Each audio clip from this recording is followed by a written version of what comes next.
ये ऐसा डॉक्यूमेंट है जो कि आप लोग के नंबर पक्के करके जाता है। इकोनॉमिक सर्वे एंड बजट, एक दिन पहले इकोनॉमिक सर्वे फिर बजट, इसके साथ में आप लोग के सामने डेटा आता है पूरा निकल कर। तो इसके ऊपर में ये पूरा वीडियो रहने वाला है जिसमें डिटेल में मैं इकोनॉमिक सर्वे और बजट जो है वो डिस्कस करने वाला हूँ। तो अच्छे से सुनिएगा पूरी वीडियो को टकटकी लगाकर। जो रिसेंट के एग्जाम होंगे इनमें बहुत फायदा देखने को मिलेगा आप लोगों को इस पर्टिकुलर वीडियो से। I am Veer, welcome to study lover family. Economic survey एक ऐसा डॉक्यूमेंट है हमारे देश के अंदर में जो बजट से पहले प्रस्तुत किया जाता है, और ये एग्जाम के लिए इतना इंपॉर्टेंट है कि जिन्होंने पास्ट में अपने पेपर दे रखे हैं उनसे पूछिएगा या फिर पुराने क्वेश्चन पेपर आप लोग उठा के देखिएगा, तो आप लोगों को इज्जत समझ में आएगी इकोनॉमिक सर्वे की मार्केट के अंदर में क्या होती है एग्जाम के पॉइंट ऑफ व्यू से। तो आज का जो ये सेशन है ये पूरा डेडिकेटेड रहेगा इकोनॉमिक सर्वे को लेकर। बहुत ही प्यार से मैं पूरा का पूरा ये सेशन आप लोगों के सामने प्रेजेंट करने वाला हूँ। इसमें मैं सारे के सारे चैप्टर जो हैं एक उनका ओवरव्यू दूंगा। यहाँ पर टोटल 13 चैप्टर हैं इकोनॉमिक सर्वे के अंदर में, और बड़ी ही शानदार तरीके से पिक्टोरियल फॉर्म में ये पूरा लेक्चर आप लोगों को समझ में आएगा कि कहाँ कहाँ पर क्या क्या चीजें प्रेजेंट की गई हैं। बहुत ही बेहतरीन तरीके से आप लोगों के सामने यहाँ पर ये पीपीटी है। पर आगे बढ़ने से पहले इसके बारे में मैं आप लोगों को बेसिक इन्फॉर्मेशन बताऊंगा इकोनॉमिक सर्वे के बारे में। ये भाई साहब इकोनॉमिक सर्वे के बारे में हमारे क्या संविधान के अंदर में लिखा हुआ है या फिर इसकी हिस्ट्री क्या है, वो सारी बातें मैं आप लोगों को बताऊंगा। इसके बाद में हम लोग आगे चलेंगे और बेसिक चीजें सारी, उन्हें कहते हैं कि बेसिक से एडवांस तक पूरा लेक्चर शानदार तरीके से देखेगा पेशेंस बनाकर। वैसे कौन अब की बार जो है वो एग्जाम देने वाला है और कौन नेक्स्ट ईयर एग्जाम देने वाला है, या फिर किस एग्जाम की आप लोग तैयारी कर रहे हैं, तो कमेंट बॉक्स में जरूर बताना।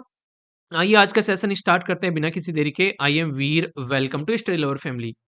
सबसे पहले तो हमारे देश के अंदर में जो इकोनॉमिक सर्वे जो है वो किसके द्वारा प्रस्तुत किया जाता है, तो ये पॉइंट बड़ा इंपॉर्टेंट है।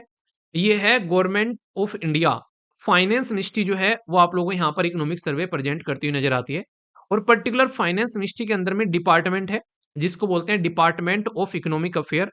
इकोनॉमिक डिवीजन जो कि हमारे देश के अंदर में नॉर्थ ब्लॉक है। खासकर आप लोगों ने ये जब दिल्ली में आप लोग जाते हैं तो ये बिल्डिंग्स वगैरह आप लोगों ने देखी होगी। नहीं देखी है तो आप लोग जब यूपीएससी का इंटरव्यू देने जाओगे तो तब देख लेना आस-पास में वहाँ पर घूमकर, ठीक है? तो इस पर्टिकुलर रीजन के अंदर में पूरा का पूरा ये हमारे देश का जो सिस्टम है इकोनॉमी से रिलेटेड, वो यहाँ पर आप लोगों को देखने को मिलता है। ये जो पर्टिकुलर इकोनॉमिक सर्वे है, ये किसके अंडर में डिजाइन किया जाता है, तो ये है chief economic adviser ministry of finance के। अब की बार कौन है, इनका आप लोगों ने लेक्चर सुना होगा, इनका स्पीच भी आता है इकोनॉमिक सर्वे को लेकर, आई होप कि आप लोगों ने सुना होगा। इनका नाम है वी अनंथा नागेश्वरन। इनके द्वारा ये अब की बार इकोनॉमिक सर्वे जो है ये पब्लिक में प्रस्तुत किया गया। पार्लियामेंट के अंदर में तो आप लोगों को पता है कौन प्रस्तुत करता है, नहीं पता है तो अभी बता देंगे। हमारे देश की फाइनेंस मिनिस्ट्री जो है वो इकोनॉमिक सर्वे प्रेजेंट करती है बिफोर द बजट।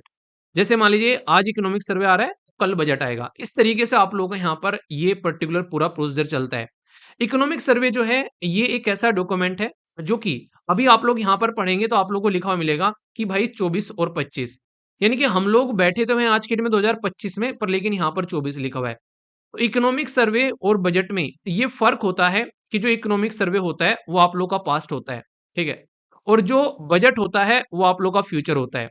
तो ये समझो कि इकोनॉमिक सर्वे जो है वो एक्स है जिसके साथ में आप लोग रहते थे या फिर रहती थी, और जो फ्यूचर है वो आप लोग का यहाँ पर आएगा जिसके साथ में आप लोग की शादी होने वाली है। तो बजट जो है वो शादी है और इकोनॉमिक सर्वे जो है वो आप लोगों का क्या है, लव अफेयर। ऐसे याद रख लेना।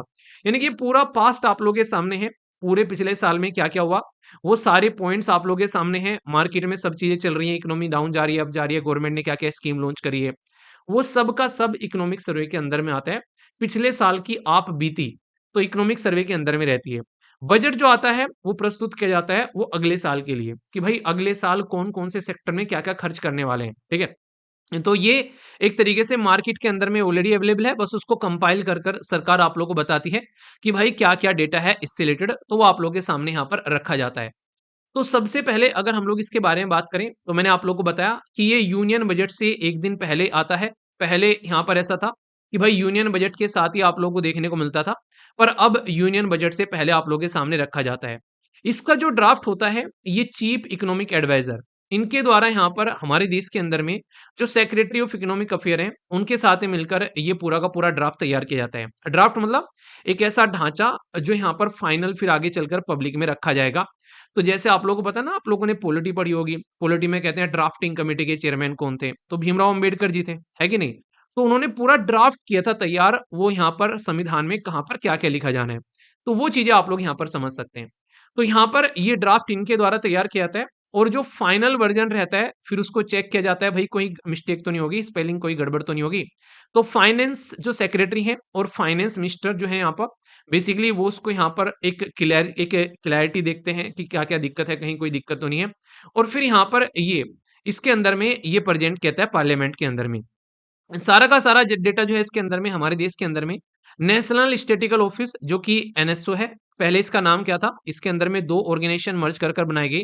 जो करंट अफेयर की रेगुलर वीडियो आती है उसमें मैंने कई बार आप लोगों को ये बात बताई है। ये डेटा इकट्ठा करता है सारा का सारा, जो कि ministry of statistic and programme implementation के अंदर में आता है। तो ये डिवीजन जो मैं आप लोगों को बता रहा हूँ, कई बार तो ये जब वनडे टाइप एग्जाम होता है डायरेक्ट क्वेश्चन आप लोगों के बन जाते हैं। फाइनेंस मिनिस्टर की रेस्पॉन्सिबिलिटी रहती है कि वो इसको पार्लियामेंट में रखती है यहाँ पर, ताकि इसके ऊपर में डिबेट और डिस्कशन हो।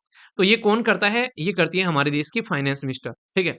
तो ये बेसिक है इसके बारे में जो आप लोगों को पता होना चाहिए कि हाँ कैसे कैसे ये प्रोसीजर आगे बढ़ता है। कुछ थोड़ी सी हिस्ट्री समझ लेते हैं इसकी कि पहले इकोनॉमिक सर्वे कैसे प्रेजेंट किया जाता था, हम लोगों ने अब इसके अंदर में क्या चेंज कर दिया, किस तरीके से इसका प्रोसीजर होता है, पार्लियामेंट के एक हाउस में रहता है फिर दोनों हाउस में। तो ये कुछ बेसिक बातें भी आप लोग समझ सकते हैं। सबसे पहले पहला इकोनॉमिक सर्वे हमारे देश के अंदर में कब प्रेजेंट किया गया था, तो ये आप लोगों को याद रखना है। ये 1950-51 में ये पहला फाइनेंशियल ईयर जो था उसका इकोनॉमिक सर्वे प्रस्तुत किया गया था। पर लेकिन एक इंटरेस्टिंग पॉइंट आप लोग यहाँ पर समझिएगा कि 1964 यानी कि 1964 से पहले हमारे देश के अंदर में बजट के साथ में ही इकोनॉमिक सर्वे को भी प्रेजेंट कर देते थे पार्लियामेंट के अंदर में। पर लेकिन आप लोगों को पता है कि दोनों चीजें अगर एक साथ में प्रेजेंट करेंगे तो ढंग से कोई देख भी नहीं पाएगा, समझ भी नहीं पाएगा, वैसे ही बस साइड में रख देगा उठा के, ज्यादा डिबेट डिस्कशन भी नहीं होने का है। तो इसलिए 1964 के बाद में लगा कि नहीं यार, बजट वाले दिन वैसे ही बहुत सारे काम होते हैं और भी पूरा जो स्पीच चलती है वो सब चीजें, तो इसको एक दिन पहले प्रेजेंट कर लेते हैं। तो 1964 से इसको डीलिंक कर दिया बजट से, इनके बजट से अलग कर दिया और एक दिन पहले ये प्रेजेंट किया जाने लगा एडवांस में हमारे देश के अंदर में पार्लियामेंट के अंदर में, ठीक है। जो यहाँ पर एनुअली जो हमारे देश के अंदर में पूरे साल में क्या-क्या पूरे डेवलपमेंट हुए हैं, क्या-क्या हमारे देश के अंदर में पूरा काम चला है, तो उसका लेखा-जोखा होता है। तो ये एक तरीके का बहुत ही इंपॉर्टेंट फ्लैगशिप एनुअल डॉक्यूमेंट है मिनिस्ट्री ऑफ फाइनेंस का। फ्लैगशिप का मतलब एक ऐसा डॉक्यूमेंट जिसके अंदर में सब कुछ समाहित रहता है। जैसे फ्लैगशिप स्कीम बोलते हैं कि उसके अंदर में पूरे सेक्टर का सब कुछ आ गया। ऐसे ही फ्लैगशिप डॉक्यूमेंट होता है, तो यहाँ पर मिनिस्ट्री ऑफ फाइनेंस का इकोनॉमिक सर्वे, जो कि यहाँ पर एक तरीका रिव्यू रहता है कि पूरे पिछले साल हमारे देश के अंदर में जो 12 महीने रहे, उन 12 महीने में हमारी इकोनॉमी की परफॉर्मेंस कैसी रही। तो उसकी एक समरी रहती है, उसका एक नोट्स रहता है, ये नोट्स फॉर्म में आप लोगों को देखने को मिलता है। चैप्टर वाइज़ बाकायदा क्या-क्या पॉलिसीज़ हैं, क्या-क्या डेवलपमेंट है, क्या-क्या हाइलाइट्स रही पॉलिसीज़ की, उसके बारे में और इकोनॉमी ने कैसी परफॉर्म की और फ्यूचर में कैसी परफॉर्म कर सकती है, शॉर्ट टर्म और मीडियम टर्म का एक एनालिसिस किया जाता है इसके अंदर में। और दोनों हाउस में पार्लियामेंट में प्रस्तुत किया जाता है, ये लोकसभा के अंदर भी और राज्यसभा के अंदर भी, ठीक है। तो दोनों जगह यहाँ पर ये प्रेजेंट किया जाता है इकोनॉमिक सर्वे। तो ये बहुत ही एक तरीके से आप लोग बोल सकते हैं कि इंपॉर्टेंट डॉक्यूमेंट होता है गवर्नमेंट ऑफ इंडिया का। जब मैं इंटरव्यू सुन रहा था सेक्रेटरी साहब का, तो उस टाइम पर उन्होंने कई सारे इंटरेस्टिंग एग्जाम्पल भी दिए थे यहाँ पर अपनी बातों को रखते हुए। तो मैं वो एग्जाम्पल भी आप लोगों के साथ में शेयर करूंगा, ताकि आप लोग कनेक्ट कर सकें कि रिसेंट में यहाँ पर जो भी डेवलपमेंट हुए इकोनॉमी में, उसको उन्होंने कंपेयर किया है हमारे देश की इकोनॉमी के साथ में। और ये बताया कि कहाँ पर हम लोग पीछे रह गए हैं, कहाँ पर कुछ कमियां खामियां हैं, कहाँ पर इंप्रूव कर सकते हैं। प्राइवेट गवर्नमेंट सेक्टर के बारे में बात की है, एजुकेशन के बारे में हमारे देश के अंदर में, एग्रीकल्चर के बारे में बहुत सारी बातें आप लोगों को देखने को मिलेगी। तो सारे चैप्टर्स का एक ओवरव्यू मैं आप लोगों को दूंगा, जिससे इंपॉर्टेंट क्वेश्चन बन सकते हैं वो भी मैं आप लोगों को बताऊंगा। तो इसलिए एक-एक चैप्टर हम लोग यहाँ पर देखते हुए चलेंगे, ठीक है। तो यहाँ पर सबसे पहला जो चैप्टर है, ये है बेसिकली हमारे देश के अंदर में state of the economy. Economy की स्टेट क्या है उसके बारे में बात की जा रही है और फिर से बताया जा रहा है कि हम लोग बैक टू द अपने जो एक तरीके से तेजी पर प्रोग्रेस पर आ रहे हैं। लेकिन नहीं कहते कि बीच में पाथ हट गया था कि कोविड-19 भी आया, बहुत सारी समस्या हुई। अब फिर से बैक टू द पवेलियन आ रहे हैं। तो ये पहले चैप्टर में इनके द्वारा बातें की गई। पहला चैप्टर जो है यहाँ पर इन्होंने बाकायदा बताया है कि किस तरीके से दुनिया की ग्रोथ है यहाँ पर ओवरऑल, अगर आप लोग वर्ल्ड की देखोगे, और कैसे यहाँ पर जो एडवांस यानी कि जो अमीर देश हैं उनकी ग्रोथ कैसी है और कैसे यहाँ पर ग्रोथ उन देशों की है जिनको आप लोग बोलते हैं इमर्जिंग मार्केट, खासकर डेवलपिंग कंट्री जिसमें से हम लोग भी आते हैं यहाँ पर। तो इस तरीके से इन्होंने यहाँ पर इसको समझाया है और ये 3 साल का बताया इन्होंने, 23 में कैसा रहा, 24 में कैसा रहा और 25 में अब तक का किस तरीके से एक्सपेक्टेशन आप लोग लगा सकते हैं आने वाले टाइम में। ये डेटा इन्होंने जो निकाला है यहाँ पर, ये निकाला है IMF world economic forum source है, जिसके बेसिस पर इन्होंने ये प्रेजेंट किया है। यहाँ पर इस चैप्टर के अंदर में इन्होंने कुछ इंटरेस्टिंग बातें बताई हैं। जैसे कि सबसे पहले तो यहाँ पर इनके द्वारा ये बताया गया कि हमारे देश के अंदर में जो इकोनॉमिक ग्रोथ जो है वो किस तरीके से देखने को मिला, जबकि ग्लोबल लेवल पर अनसर्टेनिटी थी। मतलब क्या है? भई आप लोगों को पता है फिलहाल के टाइम पर पैलेस्तीन और इज़राइल की लड़ाई चल रही है। यूक्रेन और रसिया की लड़ाई चल रही थी। साथ ही साथ में और भी कई जगह कई सारे इश्यूज़ निकल कर आए थे। पास्ट में अगर देखोगे सीरिया के जो मुखिया हैं वो छोड़कर भागे अपना देश, ठीक है? उससे पहले यहाँ पर सऊदी अरेबिया और यहाँ पर यमन की लड़ाई चल रही थी और इंटरनेशनल लेवल पर भी कई सारी जगह इस तरीके से सींग अभी लड़ रहे थे लोगों के। तो कई जगह कंडीशन देखने को मिल रही है। अफगानिस्तान आप लोग समझ ही रहे हैं, बांग्लादेश के अंदर में तख्ता पलट दिया गया। तो हमारे पड़ोस में बहुत सारी अनसर्टेनिटी रही यहाँ पर। श्रीलंका की कंडीशन आप लोगों को पता ही है। तो बहुत सारी ऐसी कंडीशन थी इंटरनेशनल लेवल पर जिसकी वजह से हमारी खुद की जो एक जीडीपी है, यानी कि देश का जो ग्रोथ है, वो कहीं न कहीं एक एवरेज रहा। एक पूरे डेकेडल एवरेज आप लोगों को देखने को मिलेगा, उसके नियर रहा। यानी कि ये जो अपनी स्पीच दे रहे थे, वो ऐसा बताने की कोशिश कर रहे थे कि हाँ, ठीक-ठीक चल रही है इकोनॉमी, बहुत अच्छी नहीं है और बहुत ही बुरी नहीं है। ठीक है? प्राइवेट कंजप्शन जो है और इन्वेस्टमेंट जो है, वो की ड्राइवर रहते हैं नॉर्मली और वो आप लोगों को देखने को मिलते हैं। तो इसलिए कहते हैं कि गवर्नमेंट और प्राइवेट को मिलकर काम करना चाहिए। पर लेकिन जो सबसे बड़ी समस्या आती है निकल कर वो है इन्फ्लेशन। इन्फ्लेशन यानी कि महँगाई। अगर बैंक के अंदर में आप लोगों ने अपने ₹100 रख दिए हैं, तो ₹100 जो हैं वो आप लोग के 1 साल बाद घटकर आप लोगों को ऐसा लगेगा कि भाई साहब वो ₹94 हो गए हैं। क्यों? क्योंकि 6 आप लोग के परसेंट से महँगाई बढ़ गई है। तो ये सबसे बड़ी दिक्कत होती है कि इंसान की अर्निंग तो उतनी की उतनी है, पर लेकिन महँगाई बढ़ती जा रही है। जो चीज़ पहले ₹5 में आती थी, वो चीज़ अब ₹8 में आती है यहाँ पर। तो ये समस्या निकल कर आती है। तो जब इन्फ्लेशन बढ़ता है, तो ये सबसे ज़्यादा खतरनाक होता है यहाँ पर। तो इन्होंने बोला कि इन्फ्लेशन जो है वो अंडर कंट्रोल है। हालाँकि आप लोगों को याद होगा जब मैं आर्टिकल डिस्कस करता था कई बार एडिटोरियल, उसमें कि इन्फ्लेशन कैसे ऊपर-नीचे जा रहा है, वो सारी बातें मैंने कई बार आप लोगों को बताई है, ठीक है? और इन्होंने यहाँ पर एक तरीके से जो हमारे देश में मैक्रो इकोनॉमी है उसकी स्टेबिलिटी के बारे में बात की है। ग्लोबल कई सारे चैलेंज रहे, इनके द्वारा बताया गया कि काफ़ी रिस्क रहा, बहुत सारी अनसर्टेनिटी रही। कोविड-19 से गुजरे पहले, कोविड-19 के बाद में फिर रसिया और यूक्रेन की लड़ाई होगी, उसके बाद में सीरिया और पैलेस्तीन वाला मुद्दा आप लोगों को देखने को मिला यहाँ पर। इज़राइल, पैलेस्तीन, सीरिया का मुद्दा देखने को मिला। बहुत सारे ऐसे इश्यूज़ यहाँ पर देखने को मिले।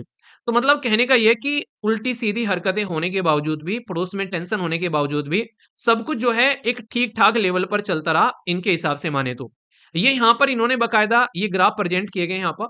इसमें इन्होंने पीएमआई भी दिखाया। याद है पीएमआई कई बार हम लोगों ने टॉपिक डिस्कस किया है, परचेजिंग मैनेजर इंडेक्स। अच्छा कौन प्रस्तुत करता है बताइए ज़रा?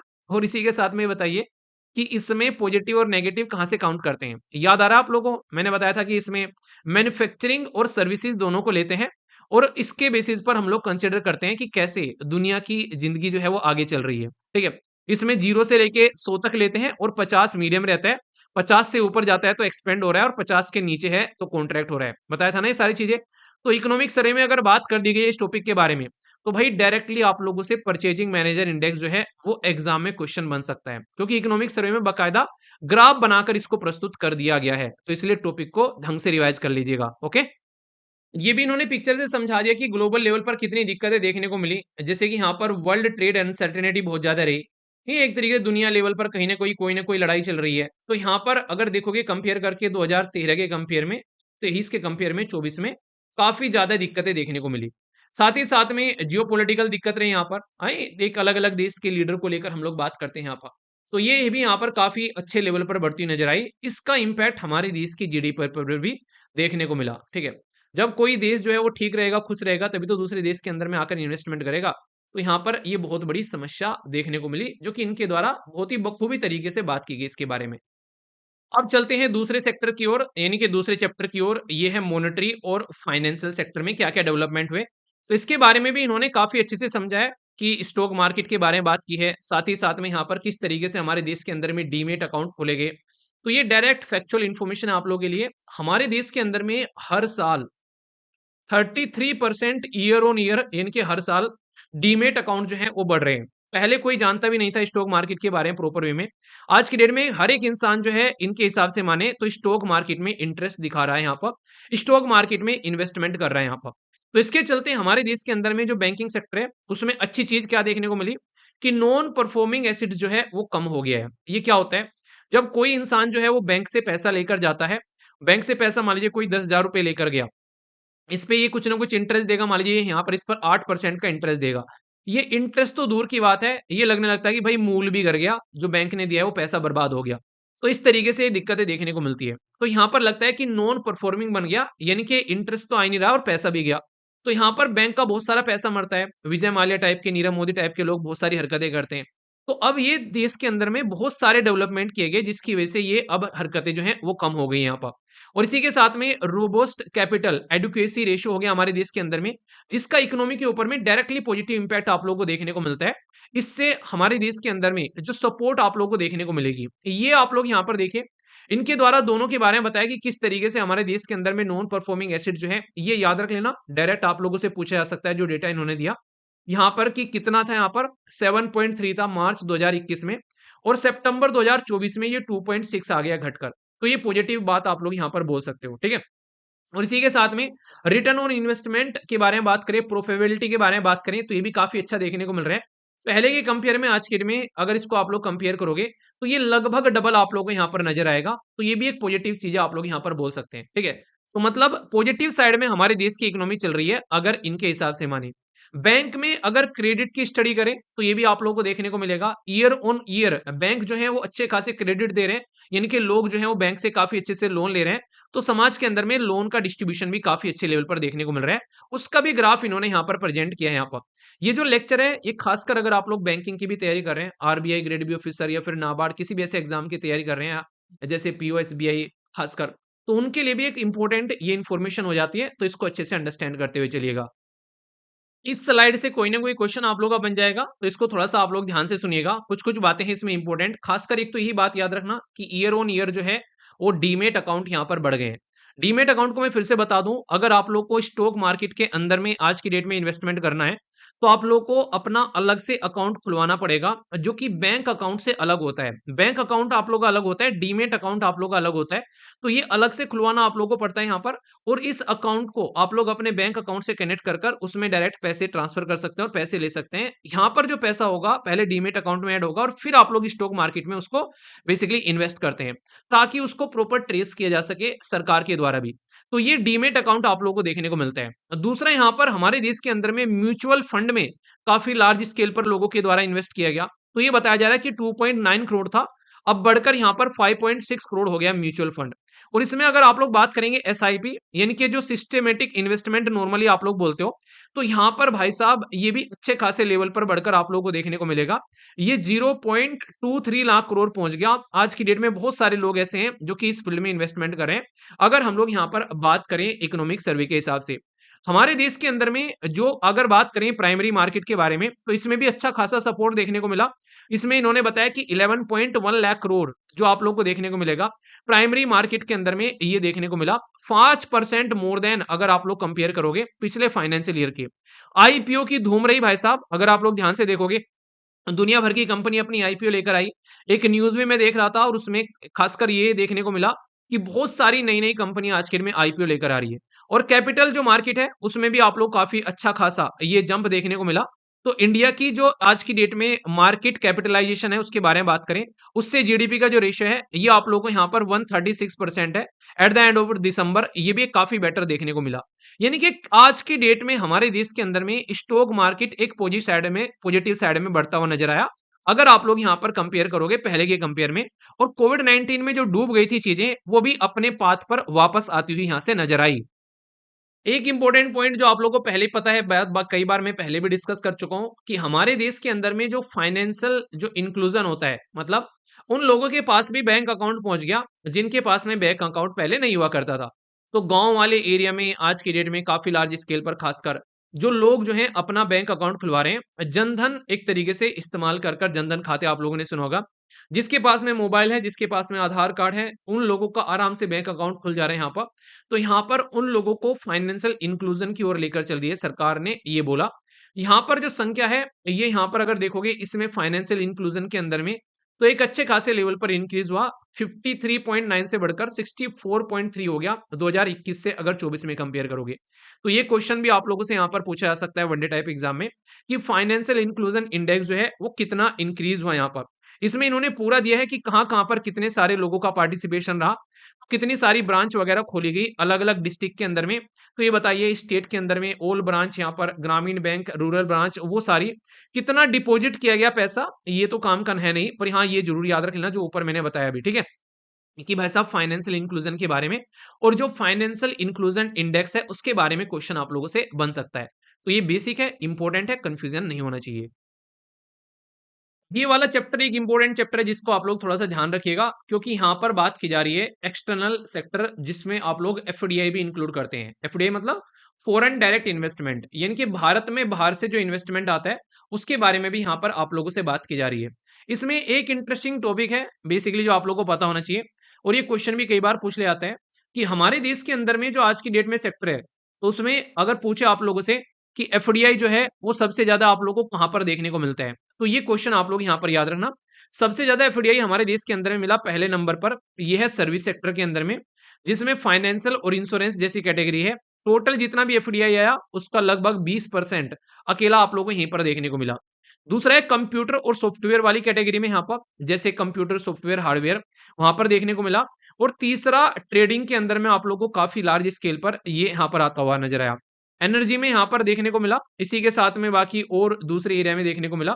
पर लेकिन तीन तो एटलीस्ट याद रखिएगा, सर्विस, कंप्यूटर सॉफ्टवेयर और ट्रेडिंग, इनमें सबसे ज्यादा आप लोगों को यहाँ पर देखने को मिला, और तीसरे नंबर पर एनर्जी। ठीक है, ये बेसिक है। बाकी और भी बहुत सारे यहाँ पर जैसे इलेक्ट्रिसिटी हो गया, ये कुछ और ऑटोमोबाइल वगैरह, तो हल्का सा याद रखिएगा।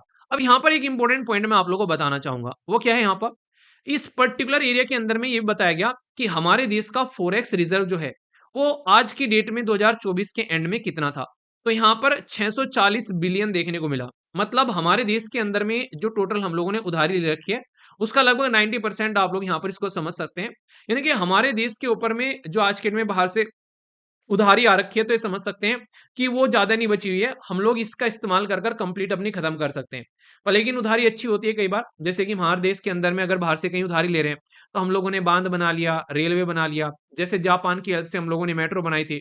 तो ये ऐसा है कि जो डेट यानी कि उधारी होती है वो पॉजिटिव होती है अगर आप लोग उसका अच्छे से इस्तेमाल कर रहे हो। पर लेकिन पता चला आप लोगों ने बाहर से लोन लिया, उसको आप लोगों ने पार्टी में उड़ा दिया, तो वो गलत होता है। ठीक है, तो ये पॉजिटिव रहता है जब आप लोग डेवलपमेंट करते हो और साथ ही साथ में एम्प्लॉयमेंट यानी कि जॉब भी जनरेट करते हो। इसी के साथ में यहाँ पर ट्रेड डेफिसिट के बारे में बात की जा रही है, वो बढ़ गया हमारे देश के अंदर में। रीजन क्या है, हमारे देश के अंदर में बहुत सारी चीजें हम लोग इंपोर्ट करते हैं, तो इसके बारे में भी इन्होंने बताया यहाँ पर कि भाई साहब कितना हम लोगों ने एक्सपोर्ट किया ये बहुत ही कम था, कितना हम लोगों ने इंपोर्ट किया बहुत ही ज्यादा था। इसी के साथ में नॉन पेट्रोलियम और पेट्रोलियम कैटेगरी में भी आप लोग जाओगे तो इसके बारे में भी इन्होंने यहाँ पर बताया कि क्या क्या हम लोग खरीद रहे हैं, सोना कितना खरीद रहे हैं, वो सारी चीजें। तो इसमें भी काफी बड़ी दिक्कत होती है हमारे देश के अंदर में, क्योंकि जब हम लोग ऐसा सामान खरीद कर लेकर आते हैं जिस सामान को हम लोग बेसिकली यूज नहीं करते हैं, वो पड़ा पड़ा रहता है, तो इकोनॉमी में कुछ अच्छी पॉइंट नहीं होते हैं। ठीक है, तो इसकी वजह से दिक्कतें निकल कर आती है। जैसे नहीं, घर में लाकर सोना रख लिया, भाई वो कोई यूज थोड़ी ना हो रहा है इकोनॉमी के अंदर में, लेकिन हम लोग खरीद कर तो बाहर से लेकर आए सोना, अब पैसे तो हम लोगों ने पेमेंट कर दिए, तो वो हम यूज नहीं कर रहे हैं, बस ऐसे ही घर में रख लिया, तो उसका कोई मतलब नहीं होता है, उसका इकोनॉमी के ऊपर में बहुत ही नेगेटिव इंपैक्ट पड़ता है। ठीक है, सर्विस सेक्टर जो है वो काफी अच्छा रहा है। यहाँ पर इसके बारे में अगर बात करें, सर्विस का देखो, सामान तो हम लोगों ने ज्यादा इंपोर्ट किया है, अगर आप लोग ढंग से देखोगे हम लोग यहाँ पर इंपोर्ट कर रहे हैं जबकि एक्सपोर्ट कम कर रहे हैं। जबकि सर्विस सेक्टर की कैटेगरी में हम लोग क्या कर रहे हैं, हम लोग ज्यादा एक्सपोर्ट कर रहे हैं, जबकि इंपोर्ट जो है वो काफी कम कर रहे हैं। तो सर्विस सेक्टर में हम लोग पॉजिटिव में रहते हैं, तो सर्विस सेक्टर में हमारा ट्रेड जो है वो सरप्लस रहता है। और अगर आप लोग यहाँ पर बात करोगे तो हम लोग ट्रेड में हमेशा डेफिशिट देखने को मिलेगी। ट्रेड सरप्लस का मतलब क्या होता है, जब हम लोग इंपोर्ट जो है वो कम करते हैं और एक्सपोर्ट जो है वो ज्यादा करते हैं, तो ये हमारे लिए पॉजिटिव होता है, क्योंकि जब हम लोग एक्सपोर्ट कर रहे हैं तो इसका मतलब हम लोगों ने कोई ना कोई प्रोडक्ट देश के अंदर में बनाया होगा, वो किसी ने किसी कंपनी ने बनाया होगा, उस कंपनी ने किसी को जॉब भी दी होगी, उस कंपनी ने टैक्स भी पे किया होगा, तो वो पॉजिटिव डायरेक्शन में जाता है। जैसे चाइना इसलिए तो आगे बढ़ता है, क्या हम लोग ऐसा काम कर रहे हैं हमारे देश के अंदर में कंपनी आए और वहां पर प्रोडक्ट बनाए? जी हाँ, बहुत सारे ऐसे स्टेप हम लोगों ने उठाए पास्ट में। जैसे यहाँ पर ease of doing business initiative के बारे में बात करो, सरकार के द्वारा बहुत सारे ऐसे इनिशिएटिव लिए गए जिसमें लॉजिस्टिक को लेकर काम किया गया। सामान को एक जगह से दूसरी जगह पर लाने और ले जाने का जो खर्चा है वो हमारे देश में आज भी बहुत ज्यादा है। यानी कि आप लोग ये मानो, अगर आप लोग कोई सामान एक जगह से दूसरी जगह पर ले जा रहे हैं, हमारे देश के अंदर में जीडीपी का लगभग 14% आज भी खर्च होता है सामान को लाने ले जाने में, जिसकी वजह से प्रोडक्ट महंगा हो जाता है। जबकि अमीर कंट्री में ये लगभग 8% के करीब है। तो हमारा टारगेट भी है, इसीलिए हम लोग इंटरलिंकिंग वाटर प्रोजेक्ट बना रहे हैं, हम लोग आज के डेट में पोर्ट डेवलप कर रहे हैं, हम लोग हाईवेज डेवलप कर रहे हैं, इसकी वजह से उड़ान स्कीम चल रही है, उसके थ्रू भी हम लोग बहुत कुछ कर रहे हैं। तो ये सारे के सारे क्या है, ये ईज ऑफ डूइंग बिजनेस है, ताकि हम लोग अपने एक्सपोर्ट को आसानी से लेकर चल सकें। पॉलिसी में सरकार काफ़ी अच्छे से कनेक्टिविटी बना रही है यहाँ पर। बहुत सारे लेवल पर यहाँ पर जो पेपरलेस काम किया जा रहा है, इवन ई-बैंकिंग आप लोगों को देखने को मिल रही है। ट्रेड को कनेक्ट किया जा रहा है अलग-अलग ई प्लेटफ़ॉर्म से और भी कई सारे जो है सिस्टम मोबाइल एप्लीकेशन वगैरह यूज़ किए जा रहे हैं ताकि इस चीज़ को अंडरस्टैंड किया जा सके और अच्छे से इसको आगे लेकर हम लोग चल सकें। तो ये काफ़ी इंपॉर्टेंट है यहाँ पर। बाकी ये मैंने आप लोगों को बता दिया कि एफडीआई का जो इन्फ्लो है हमारे देश के अंदर में, यहाँ पर ये काफ़ी अच्छा आप लोगों को देखने को मिल रहा है, ठीक है? और बाकी जो आप लोगों को देखने को मिलेगा, ये रिपैट्रिएशन ये आप लोगों को यहाँ पर इस लेवल पर आप लोगों को नज़र आएगा, ठीक है? तो दोनों समझ सकते हैं पर लेकिन एफडीआई का जो इन्फ्लो है, उसको लेकर आप लोगों के मन में कोई डाउट नहीं होना चाहिए। अच्छा, इन्होंने फोकस दिया कि सॉफ्टवेयर इंडस्ट्री जो है वो लगभग 14.1% एफडीआई लेकर आई, जबकि सॉफ्टवेयर से ज़्यादा हमारे सर्विस सेक्टर में आया। तो ये चीज़ आप लोग ध्यान रखना। सर्विस सेक्टर का जो एक्सपोर्ट है यहाँ पर, वो आप लोगों को अच्छा खासा देखने को मिला। वो नहीं बचाने वाला था एक तरीके से डूबती हुई नैया को। तो ये पॉइंट आप लोग यहाँ पर समझ सकते हैं। इसी की वजह से अच्छा खासा एफडीआई देखने को मिला। बाकी देश के अंदर में जो पैसा आया, बाहर से जो रेमिटेंस वगैरह उसके थ्रू चीज़ें आई बहुत सारी। तो इसमें भी आप लोग को अच्छा खासा सपोर्ट देखने को मिला। तो ये एक पॉजिटिव एंगल इकोनॉमी के लिए आप लोग यहाँ पर बोल सकते हैं, ठीक है? तो यहाँ पर ये है फॉरेक्स रिजर्व कितना-कितना है हमारे देश के अंदर में। ये एक तरीके का आप लोग बोल सकते हैं गुल्लक है हमारे देश की, इसमें हमारे देश का पैसा रखा हुआ है। अगर इमरजेंसी में हम लोग को रिक्वायरमेंट पड़े तो हम लोग इसका इस्तेमाल कर सकते हैं। नहीं 1990s में एलपीजी रिफॉर्म लेकर आए गए थे, उस टाइम पर हमारा फॉरेक्स रिजर्व खत्म हो गया था। पर फिलहाल के टाइम पर ये फॉरेक्स रिजर्व आप लोग को 640 देखने को मिलेगा, तो ये काफ़ी पॉजिटिव है। पर लेकिन इम्पोर्ट हम लोग को कम करना पड़ेगा वरना ये घटना स्टार्ट हो जाता है। एक बार ऑल टाइम हाई पे चला गया था सितंबर 2024 में, पर लेकिन फिलहाल के टाइम पर हम लोग को काफ़ी कुछ इम्पोर्ट करना पड़ रहा है, उसकी वजह से नीचे चला गया। तो फिलहाल जो है 640 जो है यहाँ पर इकोनॉमिक सर्वे के हिसाब से यहाँ पर प्रेज़ेंट किया गया है, ठीक है? तो ये इम्पोर्टेंट है, कई सारे क्वेश्चन बन सकते हैं यहाँ से और आप लोग इस डेटा को इस्तेमाल भी कर सकते हैं आंसर राइटिंग के अंदर भी। चैप्टर नंबर 4 यहाँ पर आप लोगों के सामने बात कर रहे हैं, ये प्राइस क्या-क्या रहे और इन्फ्लेशन यानी कि महँगाई कैसे रही और उसकी क्या-क्या चीज़ें चेंज हुई यहाँ पर। यहाँ पर एक शब्द यूज़ किया गया, इसको बोलते हैं कोर इन्फ्लेशन। तो कोर इन्फ्लेशन और हेडलाइन इन्फ्लेशन में आप लोगों को डिफरेंस पता होना चाहिए। कोर इन्फ्लेशन होता है उन आइटम को यहाँ पर चेक करना जिनका प्राइस जो है वो ज़्यादा चेंज नहीं होता है। तो मतलब कहने का ये है जैसे कि फूड हो गया या फिर फूड आइटम हो गए या फिर जैसे कि एनर्जी, डीज़ल, पेट्रोल हो गए, ये काफ़ी वोलेटाइल हैं, इनके चेंज होते रहते हैं। तो इनको हटाकर जो भी आइटम बच जाते हैं बास्केट के अंदर में, उनका इन्फ्लेशन चेक करना इसको कोर इन्फ्लेशन कहते हैं। पर जो हेडलाइन होता है उसमें सब कुछ हम लोग चेक कर लेते हैं। सब कुछ जो भी मार्केट के अंदर में है उसमें इंक्लूड हो जाता है। तो कोर इन्फ्लेशन डिक्लाइन हुआ है, जबकि फूड इन्फ्लेशन जो है वो वोलेटाइल रहा, कभी यहाँ पर ज़्यादा बढ़ गया, कभी कम, उस तरीके की चीज़ें देखने को मिली। कभी टमाटर के भाव ज़्यादा तो कभी प्याज के। गवर्नमेंट ने इंटरवीन किया कई बार क्योंकि कई सारे लोग क्या करते हैं जानबूझ के प्राइस बढ़ा देते हैं। मार्केट में उतारते नहीं है, प्याज जो है मार्केट में बेसिकली गोदाम के अंदर में रख ली, तो गवर्नमेंट को कई सारी स्टेप उठाने पड़ते हैं। जैसे देश के अंदर में अगर चीनी की कमी हो गई फिर भी हम लोग एक्सपोर्ट कर रहे हैं क्योंकि बाहर प्राइस अच्छा मिल रहा है। तो गवर्नमेंट उस पर रिस्ट्रिक्शन लगा देती है ताकि देश के अंदर में आप लोग सपोर्ट प्रोवाइड करा सको। तो कई बार गवर्नमेंट का जो इंटरवीन है वो काफ़ी इंपॉर्टेंट हो जाता है यहाँ पर। पर लेकिन कई बार कंडीशन खराब होती है कि किसी एरिया में मान लीजिए आज के डेट में टमाटर उगाते हैं, उस एरिया में बाढ़ आ गई, सारे टमाटर खराब हो गए, तो वेजिटेबल जो है वो बहुत ही जल्दी ऊपर नीचे प्राइस होता हुआ नजर आता है।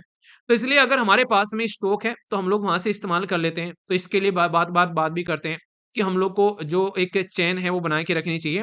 तो ग्लोबल लेवल पर भी खासकर इसका इम्पैक्ट पड़ता है क्योंकि कई सारे देश खासकर जब रसिया और यूक्रेन की लड़ाई हो रही थी, गेहूं को लेकर परेशान हो गए थे, तो भारत ने बहुत सारे लोगों को गेहूं प्रोवाइड कराया, ठीक है? अगर मार्केट में प्याज और टमाटर महंगे हो गए तो सरकार ने कंट्रोल किया और सब्सिडी रेट पर उनको छूट पर प्राइस देके हुए उनको यहाँ पर, ताकि इन्फ्लेशन को कंट्रोल किया जा सके। ऐसे ही मार्केट में गेहूं और पल्सेस के बारे में बात करें तो सरकार ने रिस्ट्रिक्शन लगा दी कि बाहर ले जाकर आप लोग नहीं बेचोगे। तो सरकार प्राइस कंट्रोल करती है ताकि लोगों को सही तरीके से चीजें यहाँ पर मिल सके, ठीक है? तो ये पॉइंट आप लोग समझ सकते हैं।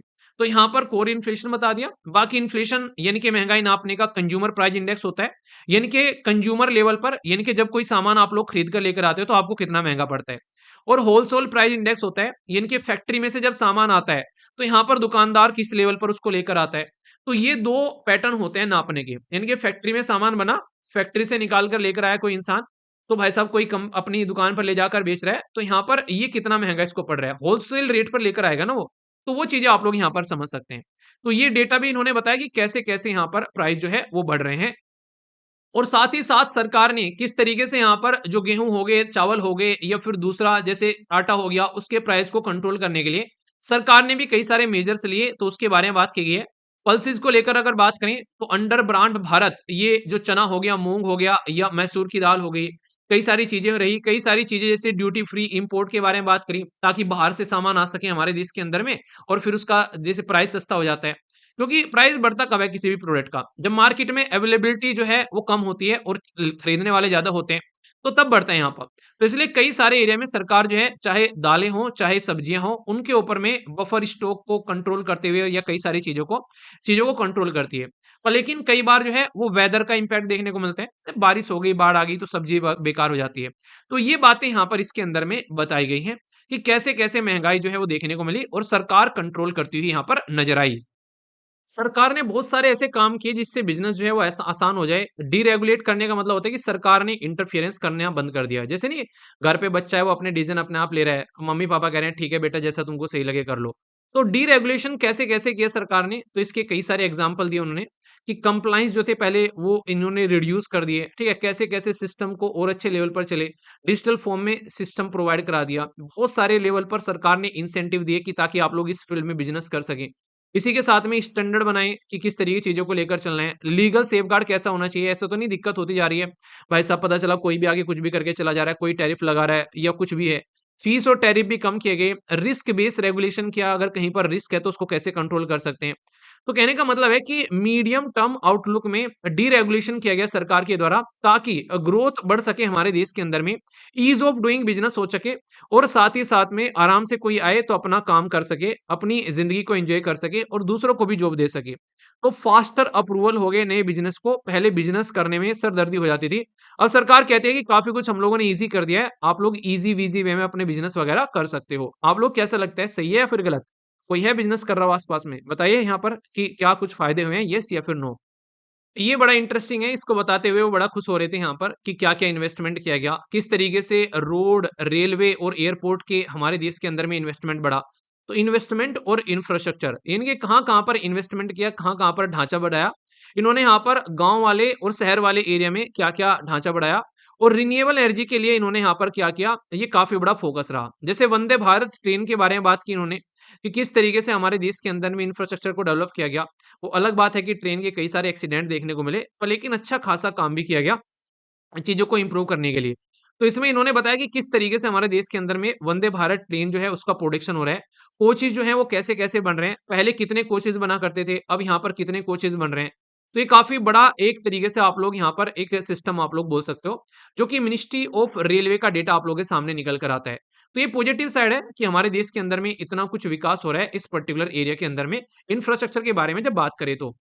तो कुछ और पॉइंट यहाँ पर, जैसे यहाँ पर इन्होंने ट्रेन के बारे में बता दिया, ऐसे ही फिर नेक्स्ट में इन्होंने यहाँ पर बताया पावर सेक्टर के बारे में कि पावर सेक्टर कैसे-कैसे बढ़ रहा है, कैसे-कैसे ग्रो कर रहा है, जिसमें रिन्यूएबल एनर्जी के बारे में भी इन्होंने बात की, कैसे-कैसे बढ़ती जा रही है आज के डेट में हमारे देश के अंदर में। साथ ही साथ में कैसे हमारे देश के अंदर में जो टेलीकम्युनिकेशन इंफ्रास्ट्रक्चर बढ़ रहा है कि पहले लोग जो हैं उनको 2G, 3G मिला करते थे, अब 4G, 5G पर चीज़ें चल रही हैं।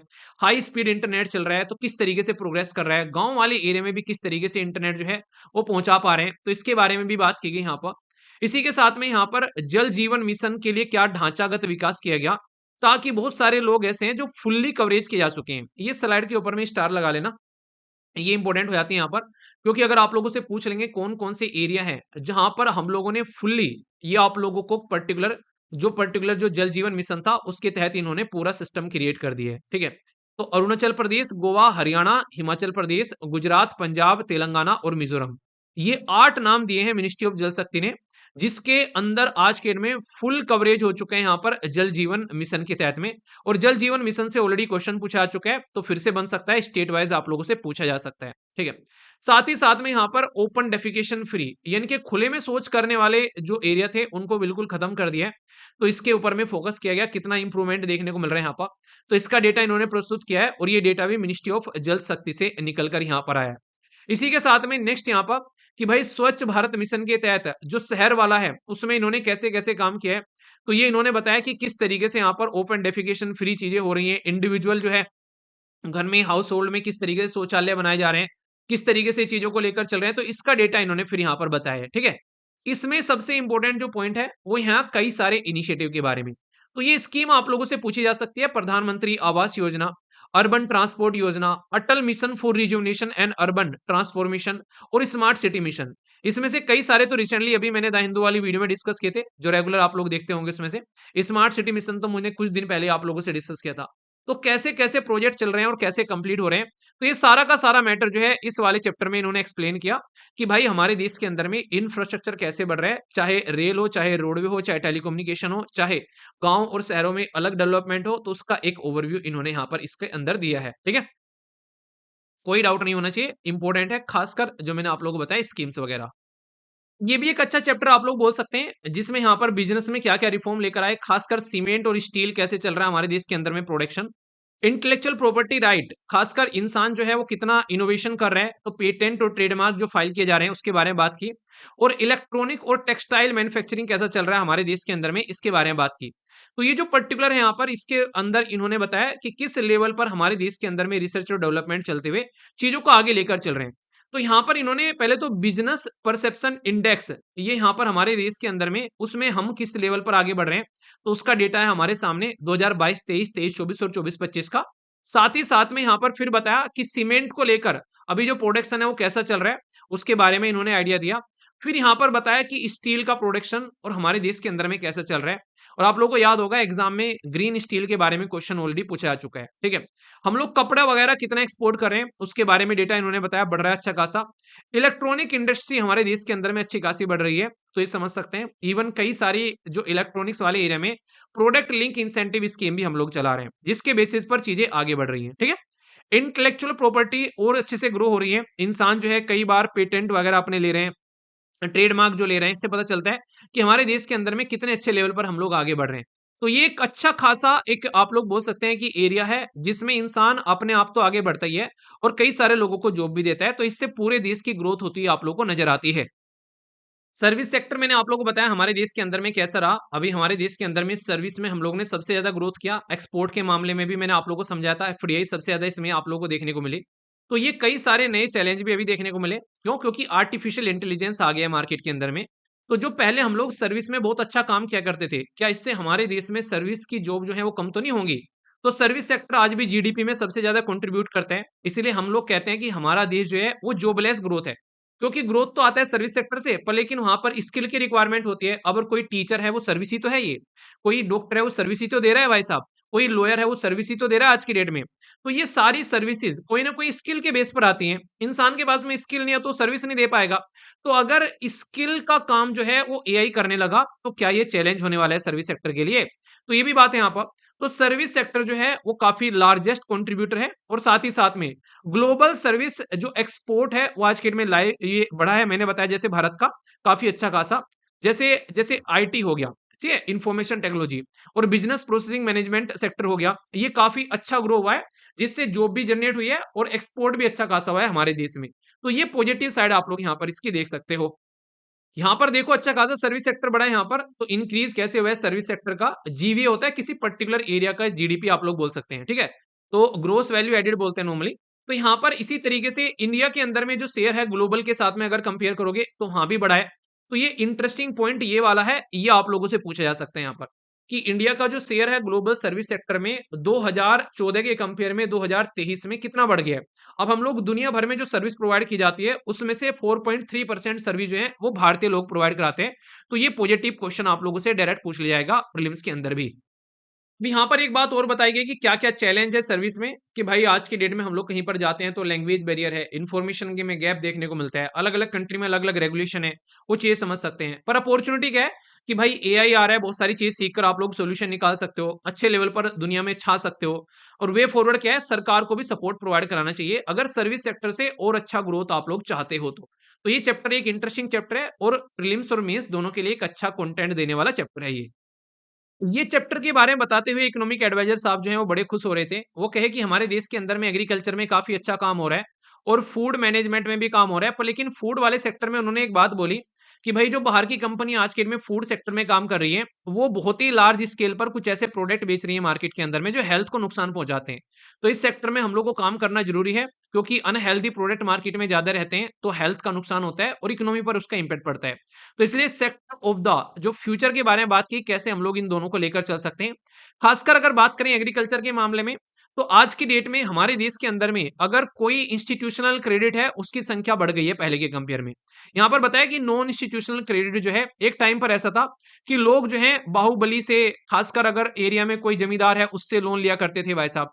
और वो फिर क्या करता था, वो फिर वही काम करता था जो आप लोगों ने मूवी नहीं देखी थी, मांझी मूवी। भाई साहब पूरी जिंदगी इंसान को जो है वो बंधुआ मजदूर बना के रखता था। पर आज की डेट में ये नॉन इंस्टीट्यूशनल क्रेडिट जो है वो घटकर 25 पर आ गए हैं, जो कि एक टाइम पर 85% लोग जो है वो ऐसे ही यहाँ पर लोगों से पैसा लिया करते थे। ठीक है, अब यहाँ पर इंस्टीट्यूशनल क्रेडिट जो है वो बढ़ गया है। 75% लोग जो है वो सरकार से लोन लेते हैं, आज के डेट में बैंकों से लोन लेते हैं, इंस्टीट्यूट से लोन लेते हुए आप लोगों को नजर आते हैं। ठीक है, तो ये समझ सकते हैं। साथ ही साथ में यहाँ पर अगर बात करें, ग्रोथ हुई है क्रेडिट फ्लो में। पहले छोटे छोटे किसानों को क्रेडिट नहीं मिला करता था, अब यहाँ पर इनको भी क्रेडिट मिल पा रहा है, तो इससे फायदा उन किसानों का भी हो रहा है, खासकर अगर आप लोग चीजों को समझेंगे तो ये पॉजिटिव चीजें आप लोग बोल सकते हो। एग्रीकल्चर में क्रेडिट बढ़ा है, अच्छी बात है। माइक्रो इरिगेशन और सस्टेनेबल फार्मिंग के ऊपर में फोकस किया जा रहा है। ऑर्गेनिक फार्मिंग के बारे में भी हम लोग बात कर रहे हैं कि जिसमें कम हम लोग जो खासकर जो केमिकल प्रोडक्ट होते हैं उनको कम डालकर, केमिकल फर्टिलाइजर को कम डालकर हम लोग फोकस करें आज की डेट में ज्यादा से ज्यादा अपने देश के अंदर में उन प्रोडक्ट के ऊपर में जो एग्रीकल्चर को फायदा पहुंचाते हैं। ऑर्गेनिक फार्मिंग के ऊपर फोकस किया जा रहा है, जिसमें गोबर वगैरह का इस्तेमाल कर खेती बाड़ी की जाती है, खाद डालकर। जैसे पर ड्रॉप मोर क्रॉप ये इनिशिएटिव है, इसके बारे में अगर बात करें, ये माइक्रो इरिगेशन है, तो हम लोग पानी को भी बचा रहे हैं, पानी का वेस्टेज होने से बचा रहे हैं अपने देश के अंदर में जब एग्रीकल्चर की बात करते हैं। तो एक और ये स्लाइड आप लोगों के लिए बहुत इंपॉर्टेंट है कि सरकार ने कौन कौन सी स्कीम चलाई है एग्रीकल्चर के लिए, ये डायरेक्ट क्वेश्चन आप लोग की बना देगी। जिसमें आप लोगों के सामने यहाँ पर ये सारी की सारी स्कीम जो है एक ही स्लाइड में है, लगभग 5 स्कीम। तो यहाँ पर इनके बारे में थोड़ा सा जरूर पढ़ लीजिएगा, मैक्सिमम आप लोग की रेगुलर वीडियो में कवर कराई जा चुकी है, हल्का सा एक बार देख लेना यहाँ पर। तो इसमें आप लोगों को यहाँ पर देखने को मिलेगा परंपरागत कृषि योजना, soil health card, per drop more crop, national bamboo mission और mission organic value chain development in north east area. तो ये 5 इनिशिएटिव के बारे में आप लोग थोड़ा सा देखो। इकोनॉमिक सर्वे आप लोग को ये भी बताता है कि एग्जाम में क्या क्या इंपॉर्टेंट हो सकता है। मैं हमेशा कहता हूँ ना, करंट अफेयर आप लोग के लिए एक बहुत ही इंपॉर्टेंट पोर्सन है, तो ये आप लोग समझ सकते हैं। ठीक है, माइक्रो इरिगेशन भी यहाँ पर बढ़ी है, जैसे कि हमारे देश के अंदर में पानी की जो खपत है वो अभी कम पानी का इस्तेमाल करते हुए अच्छी खासी खेती बाड़ी हम लोग कर लेते हैं, तो ये भी एक पॉजिटिव एंगल आप लोग देख सकते हैं। चैप्टर नंबर 10, इसके बिना कैसे काम चल जाएगा। अच्छा, कॉन्फ्रेंस ऑफ पार्टी अब की बार की हुई थी, वो कहां पर हुई थी जरा बताइए। क्लाइमेट एंड इन्वायरमेंट अडेप्शन, ये काफी इंपॉर्टेंट है। भारत की रैंक जो है वो 7 बताई गई है ऐसी कंट्रीज में जो सबसे ज्यादा आज के डेट में वनरेबल कंट्री है, जिसमें क्लाइमेट चेंज बहुत इंपैक्ट डालते हैं। ऐसा क्यों बोला गया 7वें नंबर पर? क्योंकि भाई हमारे देश के अंदर में खेती बाड़ी है, अब खेती बाड़ी तो भाई इंपैक्ट पड़ेगा ही अगर क्लाइमेट चेंज होगा, और ज्यादा टेम्परेचर बढ़ गया, बारिश कम हो रही है, बारिश ज्यादा हो रही है, ये सारी चीजें डायरेक्ट एग्रीकल्चर पर इंपैक्ट डालती है। इसलिए भारत रिन्यूएबल एनर्जी पर फोकस कर रहे हैं, अक्षय एनर्जी जैसे सूरज से एनर्जी, विंड से एनर्जी, ठीक है, और सस्टेनेबल प्रैक्टिस फॉलो कर रहे हैं, जिससे कि यहाँ पर इन्वायरमेंट को नुकसान ना पहुंचे। ग्लोबल लेवल पर फाइनेंशियल सपोर्ट की रिक्वायरमेंट है, ये इकोनॉमिक एडवाइजर साहब ने बोला कि जो अमीर देश है उन्हें सपोर्ट प्रोवाइड कराना चाहिए, ताकि हमारे जैसे देश जो है वो चीजों को आगे लेकर चल सके। इसमें 46% तो इंडिया रिन्यूएबल एनर्जी में आगे बढ़ रहा है, जो कि उनका टारगेट था 2030 तक का। बाकी हमको सपोर्ट की रिक्वायरमेंट है, ये इन्होंने अपने लेक्चर के अंदर भी बोला था। अच्छा, 2-3 इंपॉर्टेंट चीजें, जैसे एक तो रिन्यूएबल एनर्जी पर कैसे फोकस किया कि हर एक देश का नेशनली डिटरमाइन कंट्रीब्यूशन होना चाहिए। तो इसमें किस तरीके से हम लोग अपना कोयले को छोड़कर दूसरी साइड में जंप कर सकते हैं। फॉरेस्ट कवर कैसे हम लोग बढ़ा सकते हैं, क्योंकि ये भी क्लाइमेट चेंज पर इंपैक्ट डालता है। तो हमारे देश के अंदर में ये स्लाइड आप लोग ध्यान रख लेना यहाँ पर कि nuclear energy, hydro energy, wind energy, ये कोयले से आज भी हमारे देश के अंदर में सबसे ज्यादा जो इलेक्ट्रिसिटी है वो प्रोड्यूस की जाती है, तो ये कम करनी है कहीं ना कहीं। ठीक है, तो पहले नंबर पर आज भी सबसे ज्यादा कोयला है, दूसरे नंबर पर सोलर पैनल आप लोगों को देखने को मिल रहे हैं। स्लाइड बहुत इंपॉर्टेंट है, स्टार लगा लेना, ठीक है। तीसरे नंबर पर विंड और फिर हाइड्रो आप लोगों को देखने को मिल रहा है। तो ये क्वेश्चन आप लोगों से पूछे जा सकते हैं कि किस किस से क्या क्या एनर्जी हम लोग जनरेट कर रहे हैं। एक ये वाली स्लाइड, ये इंपॉर्टेंट इनिशिएटिव है, प्राइम मिनिस्टर मोदी साहब के द्वारा भी कई बार बात की गई। लाइफ स्टाइल फॉर इन्वायरमेंट, यानी कि आप लोग इन्वायरमेंट के साथ में रहो मिलजुल कर, ऐसा नहीं कि भाई साहब आप लोग इन्वायरमेंट को बर्बाद कर रहे हो। जैसे घर से बाहर जा रहे हो तो कोशिश करो पंखे, बिजली का जो सामान चलने वाला है सब कुछ आराम से बंद करके जाओ उसको, ठीक है। इसी तरीके से पानी को सेव करो, जहां जरूरी नहीं है एसी मत चलाओ, गाड़ी को बंद कर दो जहां पर कहीं पर अगर रेड लाइट पर आप लोग कहीं पर खड़े हो तो बहुत सारी ऐसी चीजें जिसमें लाइफ स्टाइल में आप लोग इन्वायरमेंट को लेकर आओ यहाँ पर। तो ये काफी इंपॉर्टेंट है, जिसमें हमारे देश के अंदर में काफी कुछ किया गया कि लाइफ स्टाइल जो है वो 13% ग्लोबल पॉपुलेशन का कार्बन एमिशन रिड्यूस कर देगी। ये आप लोगों को देखने को मिलेगा, ये डेटा बताए जा रहे हैं यहाँ पर। कैसे कैसे कर सकते हैं इसको, तो पूरा एक एक स्लाइड इन्होंने यहाँ पर इसके ऊपर भी पूरी समर्पित कर दी है। तो ये आप लोगों से यहाँ पर पूछा जाए तो ये एक अच्छा एरिया है खासकर जहां से आप लोग को एक डेटा अच्छा मिल जाता है। और इसमें एक ये स्लाइड है जिसमें आप लोग को ये पॉइंट एटलीस्ट याद रखना है कि 2047 तक हम लोग अपने आप को डेवलप बनाना चाह रहे हैं और 2070 तक हम लोग नेट एमिशन जीरो करेंगे। तो ये आप लोग समझ सकते हैं। पैसे की रिक्वायरमेंट रहेगी वो पता है, वो सारी चीज़ें देखने को मिलेगी। मिशन लाइफ मैंने आप लोगों को बता दिया। तो ये पॉइंट्स हैं जिसमें इन्होंने बेसिक दिया है कि क्या-क्या प्रायोरिटीज़ होनी चाहिए, पर लेकिन क्या-क्या चैलेंज रहेंगे।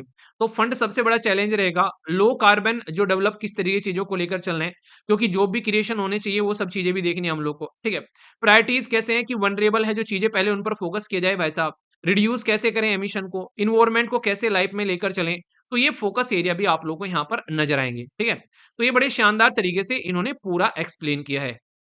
यहाँ पर इन्होंने बड़ा इंटरेस्टिंग काम किया है। अभी कुछ दिनों पहले आप लोगों को याद होगा मैंने आर्टिकल डिस्कस किया था कि सरकार जो है वो बजट में काफ़ी कम पैसा खर्चा कर रही है, ठीक है? खासकर अगर बात करें सोशल सेक्टर में, जैसे एजुकेशन हो गया, हेल्थ हो गया, उसमें सरकार काफ़ी कम खर्चा कर रही है।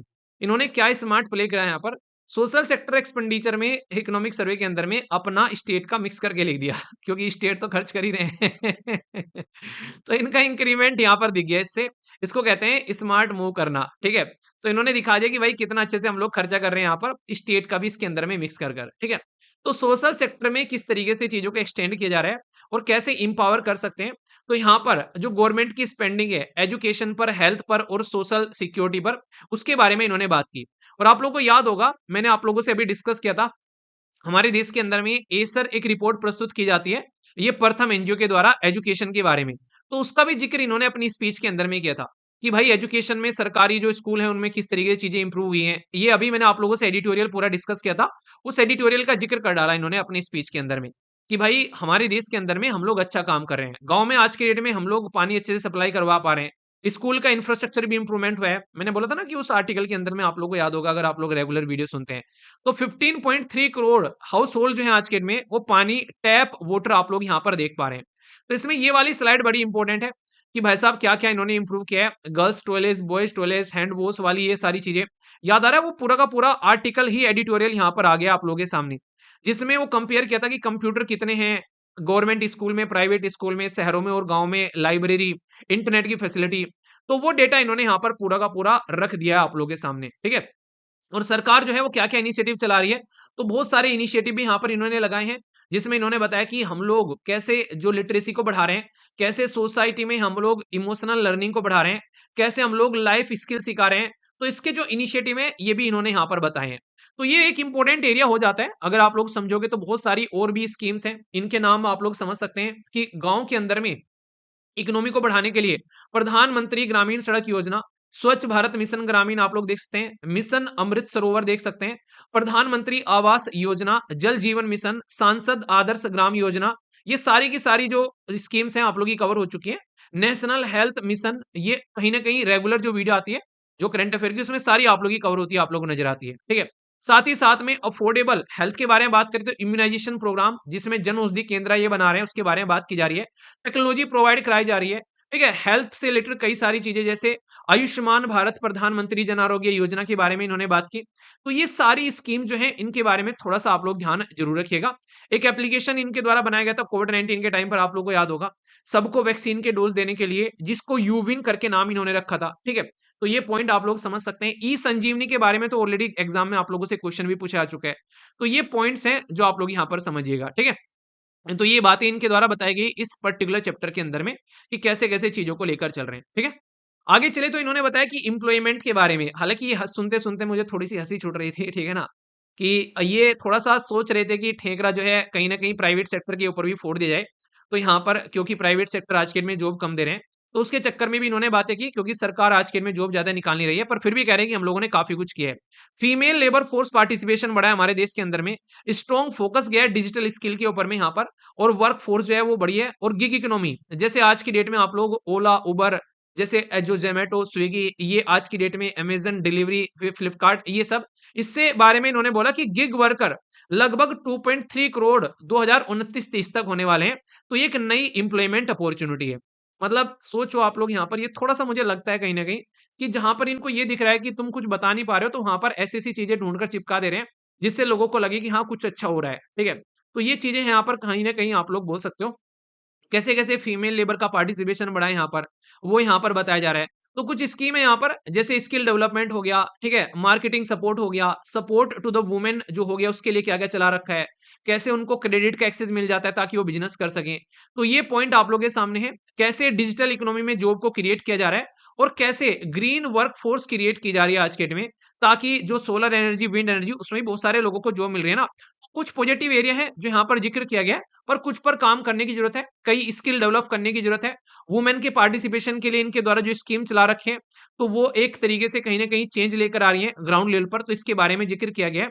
इंटरनेशनल मोबिलिटी के बारे में बात की जा रही है, जैसे हमारे देश के अंदर में आज के डेट में आप लोग देखोगे कई सारे स्किल के इनिशिएटिव स्टार्ट किए जा रहे हैं। इंडस्ट्री का पार्टिसिपेशन भी ये बढ़ाने की कोशिश कर रहे हैं। नई एजिस फ्यूचर स्किल के बारे में बात की जा रही है और डिजिटल इंफ्रास्ट्रक्चर क्रिएट कर रहे हैं ताकि इन चीजों को और ज्यादा बढ़ाया जा सके। तो ये पॉइंट भी इन्होंने यहाँ पर इंक्लूड किए हैं इस पर्टिकुलर चैप्टर के अंदर में, ठीक है। तो देश में कैसे कैसे पार्टिसिपेशन बढ़ रहा है, क्या क्या है, तो ये कुछ बेसिक पॉइंट है जो आप लोग यहाँ पर समझ सकते हैं। ओके, ये एक ऐसा चैप्टर है जिसको इन्होंने बोला क्राइसिस का नाम दिया, या तो ये क्राइसिस है या फिर ये कैटलिस्ट है। मतलब एआई का जो इस्तेमाल है उसको अभी लोग समझ नहीं पा रहे हैं कि भाई एआई जो है वो यहाँ पर आज की डेट में वरदान है या फिर अभिशाप है। क्योंकि हो सकता है कि इससे भी ऐसा ही काम हो जाए दुनिया में जैसे कंप्यूटर से हो गया, पर लेकिन ऐसा हो सकता है कि सब कुछ बर्बाद करके रख दे। तो अभी एआई जो है जस्ट पैदा हुआ बच्चा है, तो पता नहीं आगे चल के, जैसे नहीं कृष्ण जी का जन्म हुआ था, उसने कंस को मार दिया था, तो ये कंस को मारेगा कि नहीं मारेगा ये आने वाले टाइम में पता चलेगा।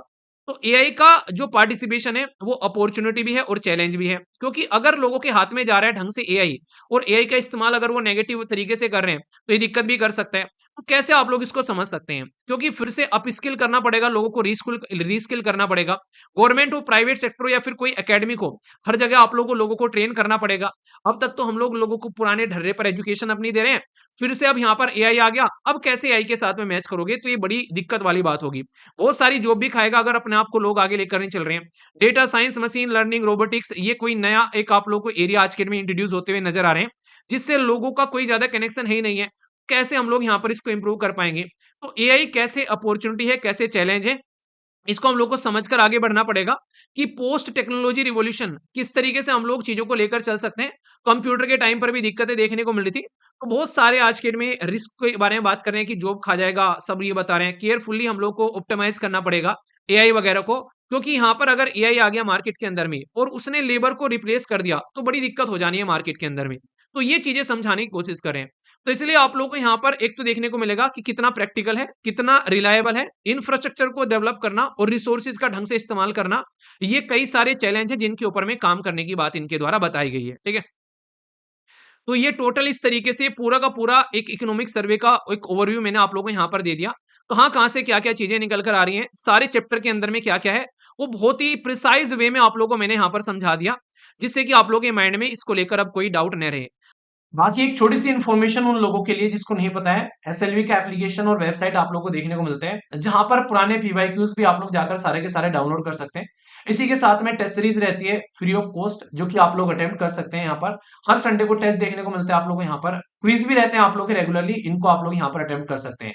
तो अच्छे से अपनी प्रिपरेशन कीजिए। एसएलवी सॉरी एप्लीकेशन भी आप लोग डाउनलोड कर सकते हैं, जो कि 4.9 की रेटिंग है, तो कंटेंट का अंदाजा आप लोग लगा सकते हैं। तो कनेक्ट जरूर करिएगा अगर एग्जाम को लेकर सीरियस हैं।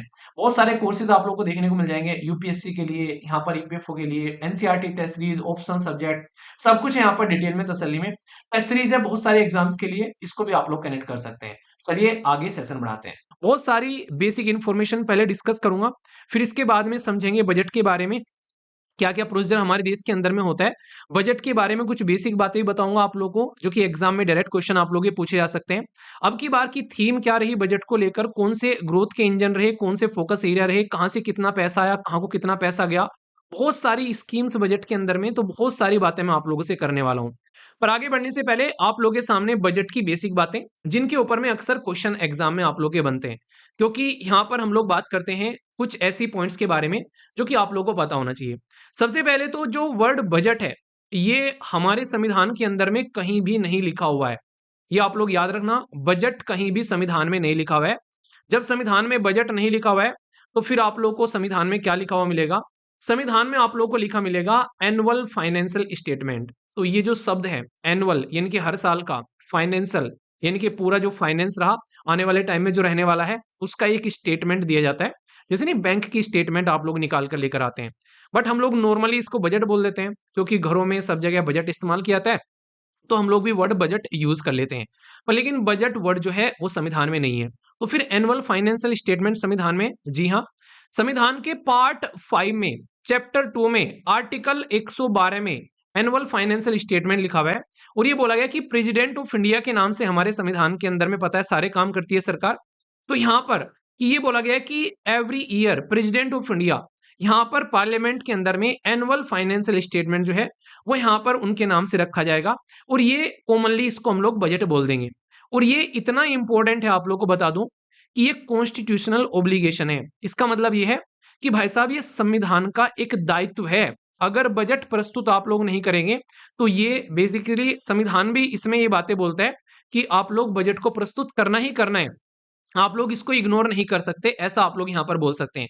यानी कि संविधान में अगर आप लोग की कोई ड्यूटी लिख दी गई है या कोई ओब्लिगेशन लिख दिया गया है तो आप लोग उससे पीछे नहीं हट सकते। इवन किसी की जान भी चली जाती है, किसी मेंबर ऑफ पार्लियामेंट की, ऐसा भी इंसिडेंट हुआ तो भाई साहब बजट फिर भी प्रस्तुत किया गया है, वरना नॉर्मली पार्लियामेंट को हम लोग बंद कर देते हैं क्योंकि संविधान में दायित्व है। क्योंकि अगर सरकार का बजट नहीं आएगा तो भाई सरकार चलेगी कैसे, तो ये एक बेसिक रिक्वायरमेंट है।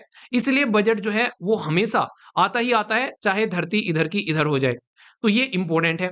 हमारे देश के अंदर में जो बजट है वो कहां पर तैयार किया जाता है, तो हमारे देश के अंदर में नॉर्थ ब्लॉक है, दिल्ली के अंदर में एक पूरी बिल्डिंग है, तो वहां पर फाइनेंस मिनिस्ट्री जो है बहुत ही सीक्रेट तरीके से बजट तैयार करती है। सीक्रेट मतलब यहाँ पर जितने भी सारे लोग होते हैं बजट को फ्रेम करने वाले, बजट को बनाने वाले, उनको सबको हलवा खिला के, हलवा सेरेमनी के बाद में सबको उस बिल्डिंग के अंदर में बंद कर दिया जाता है और वो तब निकल कर आते हैं वहां से जब फाइनली बजट प्रस्तुत किया जाता है पार्लियामेंट के अंदर में। उनका रहना, खाना पीना, नहाना धोना, सोना सब कुछ उसी बिल्डिंग के अंदर में होता है।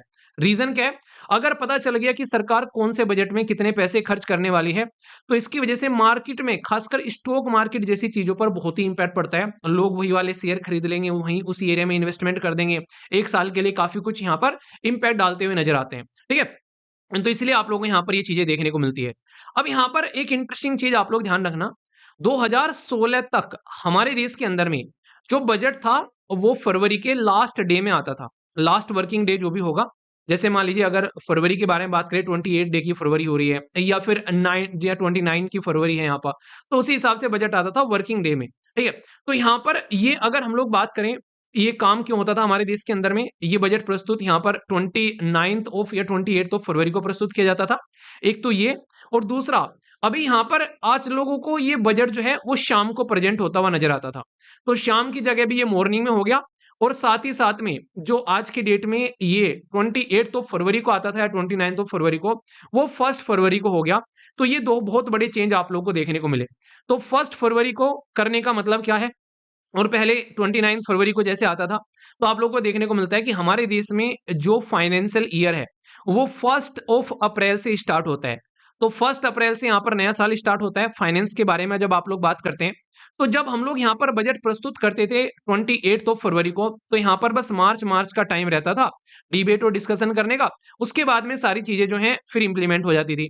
अब यहाँ पर पूरा फरवरी रहता है और पूरा मार्च रहता है। हो सकता है कि आने वाले टाइम में इसको 1 जनवरी भी कर दिया जाए, तो वो पता चलेगा। अभी फिलहाल 1 फरवरी है हमारे देश के अंदर में। ठीक है, तो ये इससे ताकि हम लोगों के पास में अच्छा खासा टाइम रहे और उसको हम लोग यूटिलाइज कर सकें। एक अच्छा, रिसेंटली अभी मैं कुछ क्वेश्चन पेपर देख रहा था, तो वहां पर आप लोगों से एग्जाम में क्वेश्चन भी पूछे जा रहे हैं। अब हम लोग इतनी बार डिस्कस कर चुके हैं आर्टिकल 112, तो एक एग्जाम में क्वेश्चन जो है एग्जामिनर का दिमाग घूमा, तो उन्होंने बोला कि भाई साहब कौन से आर्टिकल में स्टेट के बजट के बारे में बात की जाती है। भाई जैसे सेंटर अपना बजट प्रस्तुत करती है, ऐसे स्टेट गवर्नमेंट भी तो अपना बजट प्रस्तुत करती है। तो यहाँ पर एनुअल फाइनेंशियल स्टेटमेंट जो वर्ड यूज की जा रही है, बजट जो यहाँ पर आप लोगों को देखने को मिलता है जो स्टेट का यानी कि राज्य का, उसके बारे में याद रखना आर्टिकल 202 में आप लोगों को यहाँ पर ये बातें देखने को मिलती हैं। तो ये कुछ ऐसे बेसिक पॉइंट हैं जो कि आप लोगों से एग्जाम में क्वेश्चन के फॉर्म में पूछ लिए जाते हैं। कुछ और इंटरेस्टिंग फैक्ट, पहले बजट जो था हमारे देश के अंदर में वो प्रस्तुत किया जाता था एक काले से ब्रीफ केस के अंदर में, जो आप लोगों को यहाँ पर देखने को मिल रहा है, यहाँ पर नितिन गडकरी जी के हाथ में। पर लेकिन फिर आगे चलकर निर्मला सीतारमन जी ने यहाँ पर ये इसको इस तरीके के एक पर्टिकुलर सिस्टम के अंदर में इसको लेकर आए। नॉर्मली यहाँ पर आप लोग बोल सकते हैं कि यहाँ पर इसको आगे चेंज कर एक बही खाता बना दिया। तो डिपार्टमेंट जो है यहाँ पर इसको इस तरीके से लेकर चल रहा है कि भाई साहब आज की डेट में हमारे देश के अंदर में जो पहले एक ब्रीफकेस हुआ करता था, वो एक कॉलोनियल सिंबल था, उसको हटाकर अब हम लोगों ने क्या कर दिया, 2019 से ये चीज आप लोग याद रखना, रेड क्लॉथ के अंदर में यहाँ पर बजट आता है और यहाँ पर अब ये भी डिजिटल बजट हो गया है, ग्रीन बजट कर दिया इसको, यानी कि अब यहाँ पर इसके अंदर भी आप लोगों को देखने को मिलेगा। पहले यहाँ पर अलग सिस्टम था, अब पेपरलेस बजट हो गया है क्योंकि इसके अंदर में टैबलेट रहता है और बजट जो है वो गवर्नमेंट जो है पब्लिश कर देती है अपनी वेबसाइट और एप्लीकेशन के ऊपर में, ताकि कोई भी समस्या लोगों को भी इस तक पहुंचने में ना हो। क्योंकि आज की डेट में हमारी पार्लियामेंट के अंदर में आप लोगों ने अगर पार्लियामेंट की पिक्चर ध्यान से देखी होगी, तो वहां पर सबके सामने स्क्रीन लगी हुई है कि अपनी स्क्रीन पर आप लोग देख सकते हैं कि क्या क्या बजट के अंदर में है, वो सारी चीजें आप लोग समझ सकते हैं। तो डिजिटल बजट है हमारे देश के अंदर में आज की डेट में, ये भी आप लोग समझ सकते हैं, जो कि पहले नॉर्मली ये हुआ करता था कि ब्रीफ केस के अंदर में कागज लिख कर लेकर आते थे और फिर उनको पढ़कर सुनाया करते थे, पर लेकिन अब कुछ सब कुछ आप लोग को टैबलेट पर चलता हुआ नजर आता है। तो ये पॉइंट आप लोग यहाँ पर समझिएगा। अब एक ऐसा इंपॉर्टेंट एरिया जो कि खासकर एग्जाम में क्वेश्चन भी बनाता है और जिसके बारे में बेसिक चीजें भी पता होनी चाहिए, तो वो मैं आप लोगों से बात करूंगा। पर उससे पहले कुछ छोटे से पॉइंट आप लोगों के सामने। अब की बार कोई पूछे यार बजट की थीम क्या थी, तो यहाँ पर थीम है विकसित भारत, यानी कि भारत को एक डेवलप कंट्री विकसित भारत बनाना है। अच्छा, कौन से साल तक विकसित भारत बनाना है? आप लोगों को पता है ये हमारे देश के अंदर में कौन से साल तक विकसित भारत बनाना एक तरीके से चाहती है सरकार। और बाकी आप लोग एक चीज और बताइए, जो ये 12 लाख की लिमिट करी है, आप लोग क्या लग रहा था ये 12 लाख की ही लिमिट होनी चाहिए या फिर कुछ और लिमिट होनी चाहिए थी? बताइएगा जरूर। तो यहाँ पर अगर आप लोग को विकसित भारत बनाना है, तो ये कह रहे हैं कि विकसित भारत बनाने के लिए आप लोगों को सबसे पहले तो गरीबी दूर करनी पड़ेगी। गरीबी कौन से सस्टेनेबल डेवलपमेंट गोल के अंदर में आती है? दूसरा, एजुकेशन सबके लिए होनी चाहिए। अफोर्डेबल और एक तरीके से कॉम्प्रिहेंसिव हेल्थ केयर होना चाहिए, क्योंकि इंसान अगर कहीं पर अपनी हेल्थ को लेकर कोई बातें करता है तो सबसे बड़ी समस्या होती है। इसी के साथ में 100% स्किल लेबर विद एम्प्लॉयमेंट होना चाहिए यहाँ पर, यानी कि लोगों को स्किल मिलनी चाहिए, क्योंकि चाइना ने हमारा मजाक उड़ाया था कि पॉपुलेशन में तो भारत आगे निकल गया, पर लेकिन स्किल तो किसी के पास भी नहीं है, ऐसी पॉपुलेशन का क्या करोगी? तो आगे से कोई मजाक ना उड़ाए, उसका भी ध्यान रखना पड़ेगा। 70% वुमेन पार्टिसिपेशन होना चाहिए इकोनॉमिक एक्टिविटीज के अंदर में। और साथ ही साथ में इंडिया जो है वो एक तरीके से ग्लोबल फूड बास्केट होना चाहिए, यानी कि भारत के अंदर में खासकर खाने को लेकर इस तरीके से चीजें डेवलप करनी है कि हमारे देश के अंदर में सबसे ज्यादा लार्ज स्केल पर खाने से रिलेटेड सारी चीजें हमारे देश के अंदर में ही उगाई जाएं और हमारे देश के अंदर में ही बनाए जाएं। तो पैकेजिंग, मैन्युफैक्चरिंग सब कुछ अपने देश के अंदर में ही होना चाहिए, ताकि दुनिया में इवन एक्सपोर्ट कर सके। तो ये बजट की थीम है और इस थीम को अचीव करने के लिए ये बोला गया हमारे देश की जो फाइनेंस मिनिस्टर जी है कि ये वो एरिया है जिनके ऊपर में हम लोग को फोकस देकर चलना पड़ेगा। ठीक है, तो विकसित भारत थीम हो गई और ये आप लोग के सामने एरिया हो गए। याद रखना 100% स्किल्ड लेबर जो फोर्स की बात की जा रही है विद एम्प्लॉयमेंट, और 70% वुमेन पार्टिसिपेशन इकोनॉमिक एक्टिविटीज, ये थीम को आगे लेकर चल रहे हैं। अब यहाँ पर इसमें एक इंटरेस्टिंग चीज है, यहाँ पर ये 4 ऐसे फोकस एरिया हैं जिनको इंजन बताया जा रहा है, गवर्नमेंट ने आइडेंटिफाई किया है, यानी कि गवर्नमेंट ने चेक किया है, गवर्नमेंट ने देखा। तो यार ये 4 एरिया हैं। एग्रीकल्चर हो गया, इसी के साथ में micro small and medium enterprise, इनके छोटे छोटे लघु उद्योग। तो खेती बाड़ी हो गई, लघु उद्योग हो गया, कहां पर इन्वेस्टमेंट करना है और कितना आप लोगों को एक्सपोर्ट करना है। ये 4 अगर बोले आप लोगों से कि ग्रोथ इंजन बजट के अंदर में किन 4 को बताया गया है, तो ये 4 ग्रोथ के इंजन हैं जिसको लेकर अगर आगे चलेंगे तो बहुत सारी चीजों में फायदा रहेगा। ठीक है, और इसी के साथ में अगर इन चारों को आप लोगों को सपोर्ट करना है, तो कई सारे एरिया में आप लोग को रिफॉर्म लेकर आना पड़ेगा। तो सरकार कह रही है कि जो रिफॉर्म लेकर आना है, खासकर ये वाले एरिया हैं जिनमें सरकार प्लान कर रही है आने वाले टाइम में रिफॉर्म। रिफॉर्म मतलब इनमें जो भी दिक्कत है, समस्याएं, इनको सुधारेगी। जिसके बारे में बार बार जिक्र किया गया बजट के अंदर में वो है टैक्स, क्योंकि इनकम टैक्स को लेकर भी बातें कर दी गई है। जीएसटी को लेकर आप लोगों ने कई बार सुना होगा, जो रेगुलर वीडियो आती है हमारी मॉर्निंग में 7 बजे द हिंदू की, उसमें कई बार मैंने डिस्कस किया इसके बारे में कि जीएसटी को लेकर देश में क्या बवाल हो रहा है। भाई साहब, ये नॉर्मल पॉपकॉर्न है, ये नमक वाला और ये मीठे वाला, वो आप लोगों ने मीम्स सुने होंगे यहाँ पर। तो वो कंडीशन है, तो टैक्स में रिफॉर्म के बारे में बात की जाएगी आने वाले टाइम में। फाइनेंशियल सेक्टर को यहाँ पर इंप्रूव किया जाएगा। तो देखते हैं कि अलग अलग जो सेक्टर हमारे देश के अंदर में, खासकर बैंकिंग को लेकर और दूसरे और सेक्टर, इवन स्टॉक मार्केट को लेकर भी बहुत ही ज्यादा जिक्र किया गया। कई बार डिबेट डिस्कशन चले। इसी के साथ में पावर सेक्टर के बारे में बात करें, जो कि सबसे बेसिक रिक्वायरमेंट है। अर्बन शहर में डेवलपमेंट, गांव से शहरों में लोग तो आ रहे हैं, पर लेकिन क्या डेवलपमेंट सही तरीके से चल रहा है? आज की डेट में अगर माइनिंग के बारे में बात करते हैं, बहुत सारे रिसोर्सेज हैं जो हम लोग खुदाई कर रहे हैं उनकी, पर लेकिन प्रॉपर निकाल नहीं पा रहे हैं। आज की डेट में जम्मू एंड कश्मीर में भी पिछले कुछ दिनों पहले लिथियम आयन की बात की गई थी, तो वो भी हम लोग अब तक निकाल नहीं पाए, कोई कंपनी आगे नहीं आई इन्वेस्टमेंट करने के लिए, तो वहाँ भी दिक्कत देखने को मिली। और बाकी रेगुलेटरी जो रिफॉर्म है, कोई बिज़नेस वगैरह अगर करना चाहता है, तो सरकार जो है रिफॉर्म और लेकर आएगी, ताकि ईज़ ऑफ डूइंग बिज़नेस किया जा सके, यानी कि सारी चीज़ों को इम्प्रूव किया जा सके। तो ये एरिया है, इनके बारे में मैं आप लोगों से आगे भी बात करूँगा, और उससे पहले ये वाली स्लाइड हम लोग देखते हैं, जिसमें बेसिक चीज़ें बहुत सारी मुझे कवर करनी है।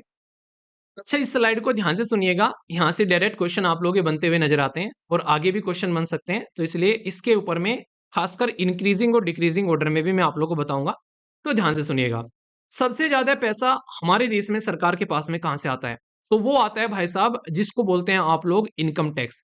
इनकम टैक्स से सरकार जो है टोटल अपने रेवेन्यू का 22% यहाँ से निकाल कर लेकर आती है। यानी कि सरकार जो भी कमाई करती है, उसमें से टोटल अगर सरकार 100 रुपए कमाती है, तो उसमें से 22 रुपए जो हैं वो इनकम टैक्स से अकेले से आते हुए यहाँ पर नजर आते हैं। 22 रुपए इनकम टैक्स से आते हैं, ठीक है। इसी के साथ में आप लोगों को देखने को मिलेगा यहाँ पर जो बड़े-बड़े हैं, पहले मैं आप लोगों को बता देता हूँ।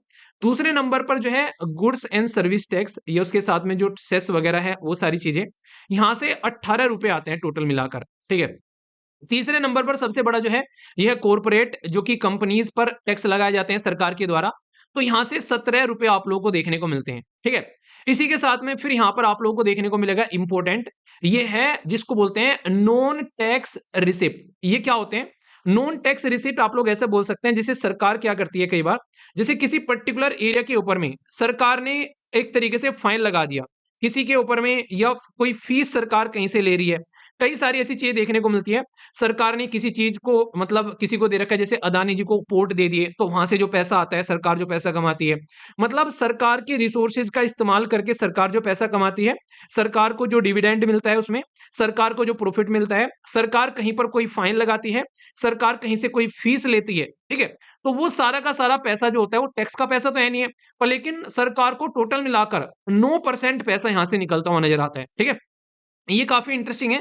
ये है नॉन डेट कैपिटल रिसिप्ट। ये क्या है? मतलब जैसे सरकार के पास में एक कंपनी है, जैसे एलआईसी का उदाहरण ले लो, तो सरकार ने क्या किया भाई, एलआईसी के शेयर बेच दिए, तो शेयर बेच दिए, सरकार ने क्या किया, सरकार ने एक तरीके से डिसइन्वेस्टमेंट कर दिया।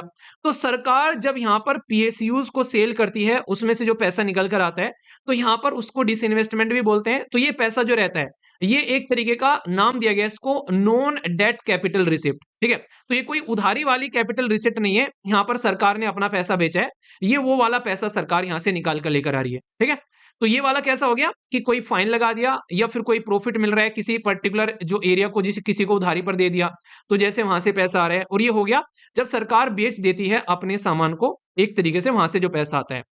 नेक्स्ट यहाँ पर आप लोगों को देखने को मिलेगा, ये है यूनियन एक्साइज ड्यूटी, जो सरकार के द्वारा एक्सरसाइज ड्यूटी लगाई जाती है, ठीक है। तो यहाँ से 5% आप लोगों को देखने को मिलता है। साथ ही साथ में ये इंटरेस्टिंग है, एक्सपोर्ट और इंपोर्ट देश के अंदर में जो होता है, उस पर भी लगभग 4% पैसा इकट्ठा होकर हमारे देश के अंदर में आता है। तो ये जो टोटल पैसा यहाँ से आ गया, यहाँ पर अगर इसको आप लोग ध्यान से देखोगे, तो हमारे देश के अंदर में ये टोटल पैसा निकल कर आ गया कितना, ये हो गया लगभग 76%। तो 76% पैसा जो है वो यहां से आता है सरकार के पास में, अगर आप लोग इसको देखोगे। पर लेकिन बचा हुआ 24 जो रुपए हैं, या फिर 24% है, गवर्नमेंट यहां पर बाहर से उधार उठाती है, तो वो उधार का पैसा आप लोगों के पास में आता है। तो इसका मतलब यह कि सबसे ज्यादा सरकार जो है वो बाहर से उधार उठाती है, लगभग 24 रुपए जो सरकार के पास में आते हैं। तो ये काफी इंपॉर्टेंट है, इनको इंक्रीजिंग और डिक्रीजिंग ऑर्डर में लगाओ। तो ये तो देखो एक तरीके से सरकार को उल्टा करना है, पे करना है। इसीलिए जब आप लोगों को मैं दिखाऊंगा पैसा सबसे ज्यादा जा कहां पे रहा है, तो वहां पर भी आप लोगों को देखने को मिलेगा भाई, जब उधारी सबसे ज्यादा ले रखी है, तो सबसे ज्यादा पैसा भी फिर ऐसी तरीके से जाता हुआ नजर आएगा। ये देखो 20 रुपए इंटरेस्ट पेमेंट में जा रहे हैं, जो सारे पैसे है, इसके बारे में भी अभी आप लोगों से बात करूंगा। तो यानी कि यहाँ पर टोटल जो बोरोइंग हो रही है, उसका फिर इंटरेस्ट पेमेंट जाएगा, तो यहाँ भी अच्छा खासा पैसा जाएगा। भाई लोन लेकर आते हो तो पैसा देते हो ना, तो ये पॉइंट आप लोगों के लिए इंपॉर्टेंट है। इंक्रीजिंग डिक्रीजिंग ऑर्डर में आ जाए कि इनकम टैक्स से ज्यादा आता है, जीएसटी से ज्यादा आता है, तो इनकम टैक्स से ज्यादा आता है, कॉर्पोरेट टैक्स से कितना आता है, ठीक है, नॉन टैक्स रिसिप्ट, और इसी के साथ में नॉन डेट जो यहाँ पर कैपिटल रिसिप्ट हो गया, उससे कस्टम से, या फिर यहाँ पर यूनियन एक्साइज से कितना आता है। तो ये इंक्रीजिंग और डिक्रीजिंग ऑर्डर में अगर आ जाए, तो एटलीस्ट थोड़ा सा आइडिया आप लोगों को इसके बारे में रखना है। तो इस वाली स्लाइड में 2-3 चीजें बहुत इंपॉर्टेंट है, जिसके बारे में आप लोगों को थोड़ा सा ध्यान से सुनना चाहिए। ये तो आप लोगों को पता है कि सबसे ज्यादा पैसा उधार ले रखा है, तो भाई साहब बाहर पैसा जाएगा भी, ठीक है। उधार लोगे तो भाई आप लोगों को उसका इंटरेस्ट भी पेमेंट करना पड़ेगा। तो ये तो एक अलग हो गया। अब यहां से बात करते हैं, सबसे ज्यादा पैसा जाता कहां पर है। भाई आज की डेट में हमारे देश के अंदर में सरकार जो है वो पैसे को इकट्ठा करती है जीएसटी के तौर पर, जो इनडायरेक्ट टैक्स है। इनकम टैक्स आता है वो भी सरकार के पास में जाता है, सेंट्रल गवर्नमेंट के। तो फिर यहाँ पर स्टेट के पास में, स्टेट को भी तो पैसा देना पड़ेगा ना उसमें से। तो लगभग टोटल जो हमारे पास में जो टैक्स और ड्यूटीज इकट्ठे होते हैं, 100 रुपए अगर होते हैं तो 22 रुपए यहाँ पर स्टेट के साथ में शेयर किए जाते हैं सरकार के द्वारा, ठीक है। साथ ही साथ में ये 22 रुपए तो यहां से आ गए निकल कर। इसी के साथ में आप लोगों को यहाँ पर ये देखने को मिलेगा, इसके बाद में फाइनेंस कमीशन जब सरकार बनाती है तो फिर वो बताता है कि कितना पैसा यहाँ पर जो सेंट्रल गवर्नमेंट को ट्रांसफर करना है स्टेट गवर्नमेंट के खाते में, ठीक है। तो फिर यहां से भी फाइनेंस कमीशन भी जो है वो यहाँ पर ट्रांसफर करवाते हैं कई सारे पैसे अलग अलग एरिया में। तो इससे भी आप लोगों को देखने को मिलता है लगभग 8% यहां से चला जाता है, ठीक है। बाकी का अगर अब आप लोग बात करें, दो इंपॉर्टेंट पॉइंट याद रखना, और ये क्वेश्चन भी आप लोगों से पूछे जा रहे हैं आजकल। यहाँ पर अभी रिसेंटली एक इंटरव्यू देने जा रहा था बच्चा, उससे बात हो रही थी, तो उससे पूछा गया हमारे देश में सरकार जो है वो सेंट्रल सेक्टर स्कीम में ज्यादा खर्च करती है या सेंट्रल स्पॉन्सर्ड स्कीम में ज्यादा खर्च करती है। तो याद रखना, सेंट्रल सेक्टर और सेंट्रल स्पॉन्सर्ड स्कीम कैसी है, पहले तो आप लोगों को ये पता होना चाहिए, फिर आप लोग इसको पता चला पाओगे कि भाई बात क्या की जा रही है। सेंट्रल सेक्टर स्कीम वो स्कीम होती है जिसमें सारा पैसा सेंट्रल गवर्नमेंट खर्च करती है अगर उन स्कीम को इंप्लीमेंट करना है, ठीक है। जैसे किसानों को अभी पैसा दिया जा रहा है 6-6 हजार रुपए, ठीक है। तो अगर यहाँ पर 2-2 हजार रुपए की इंस्टॉलमेंट जा रही है तो सारा पैसा सेंट्रल गवर्नमेंट के पास से आएगा, ठीक है। तो यहाँ पर इंप्लीमेंट तो स्टेट गवर्नमेंट ही कर रही है उसको, पर लेकिन पैसा सारा सेंट्रल गवर्नमेंट देगी। तो इसलिए इसको सेंट्रल की सेक्टर स्कीम बोल दी कि सेंटर के पास में से निकल कर आ रही है, ठीक है। बाकी सेंट्रल स्पॉन्सर्ड स्कीम में क्या होता है, भाई यहाँ पर पैसा जो है वो दोनों के द्वारा शेयर किया जाता है। जैसे 40% सेंटर ने दे दिया, एक तरीके से 60% स्टेट गवर्नमेंट खर्चा करेगी, तो मिलजुल कर काम करने वाली बात होती है। तो यहाँ पर पैसा जो है सेंट्रल गवर्नमेंट के पास से जो निकलेगा उसमें टोटल 8% इसमें खर्चा जाएगा, ठीक है। बाकी का हमारे देश के अंदर में आज की डेट में बहुत सारे ऐसे एरिया हैं जहां पर आप लोगों को देखने को मिलता है कि सरकार जो है कई बार सब्सिडी देती हुई नजर आती है।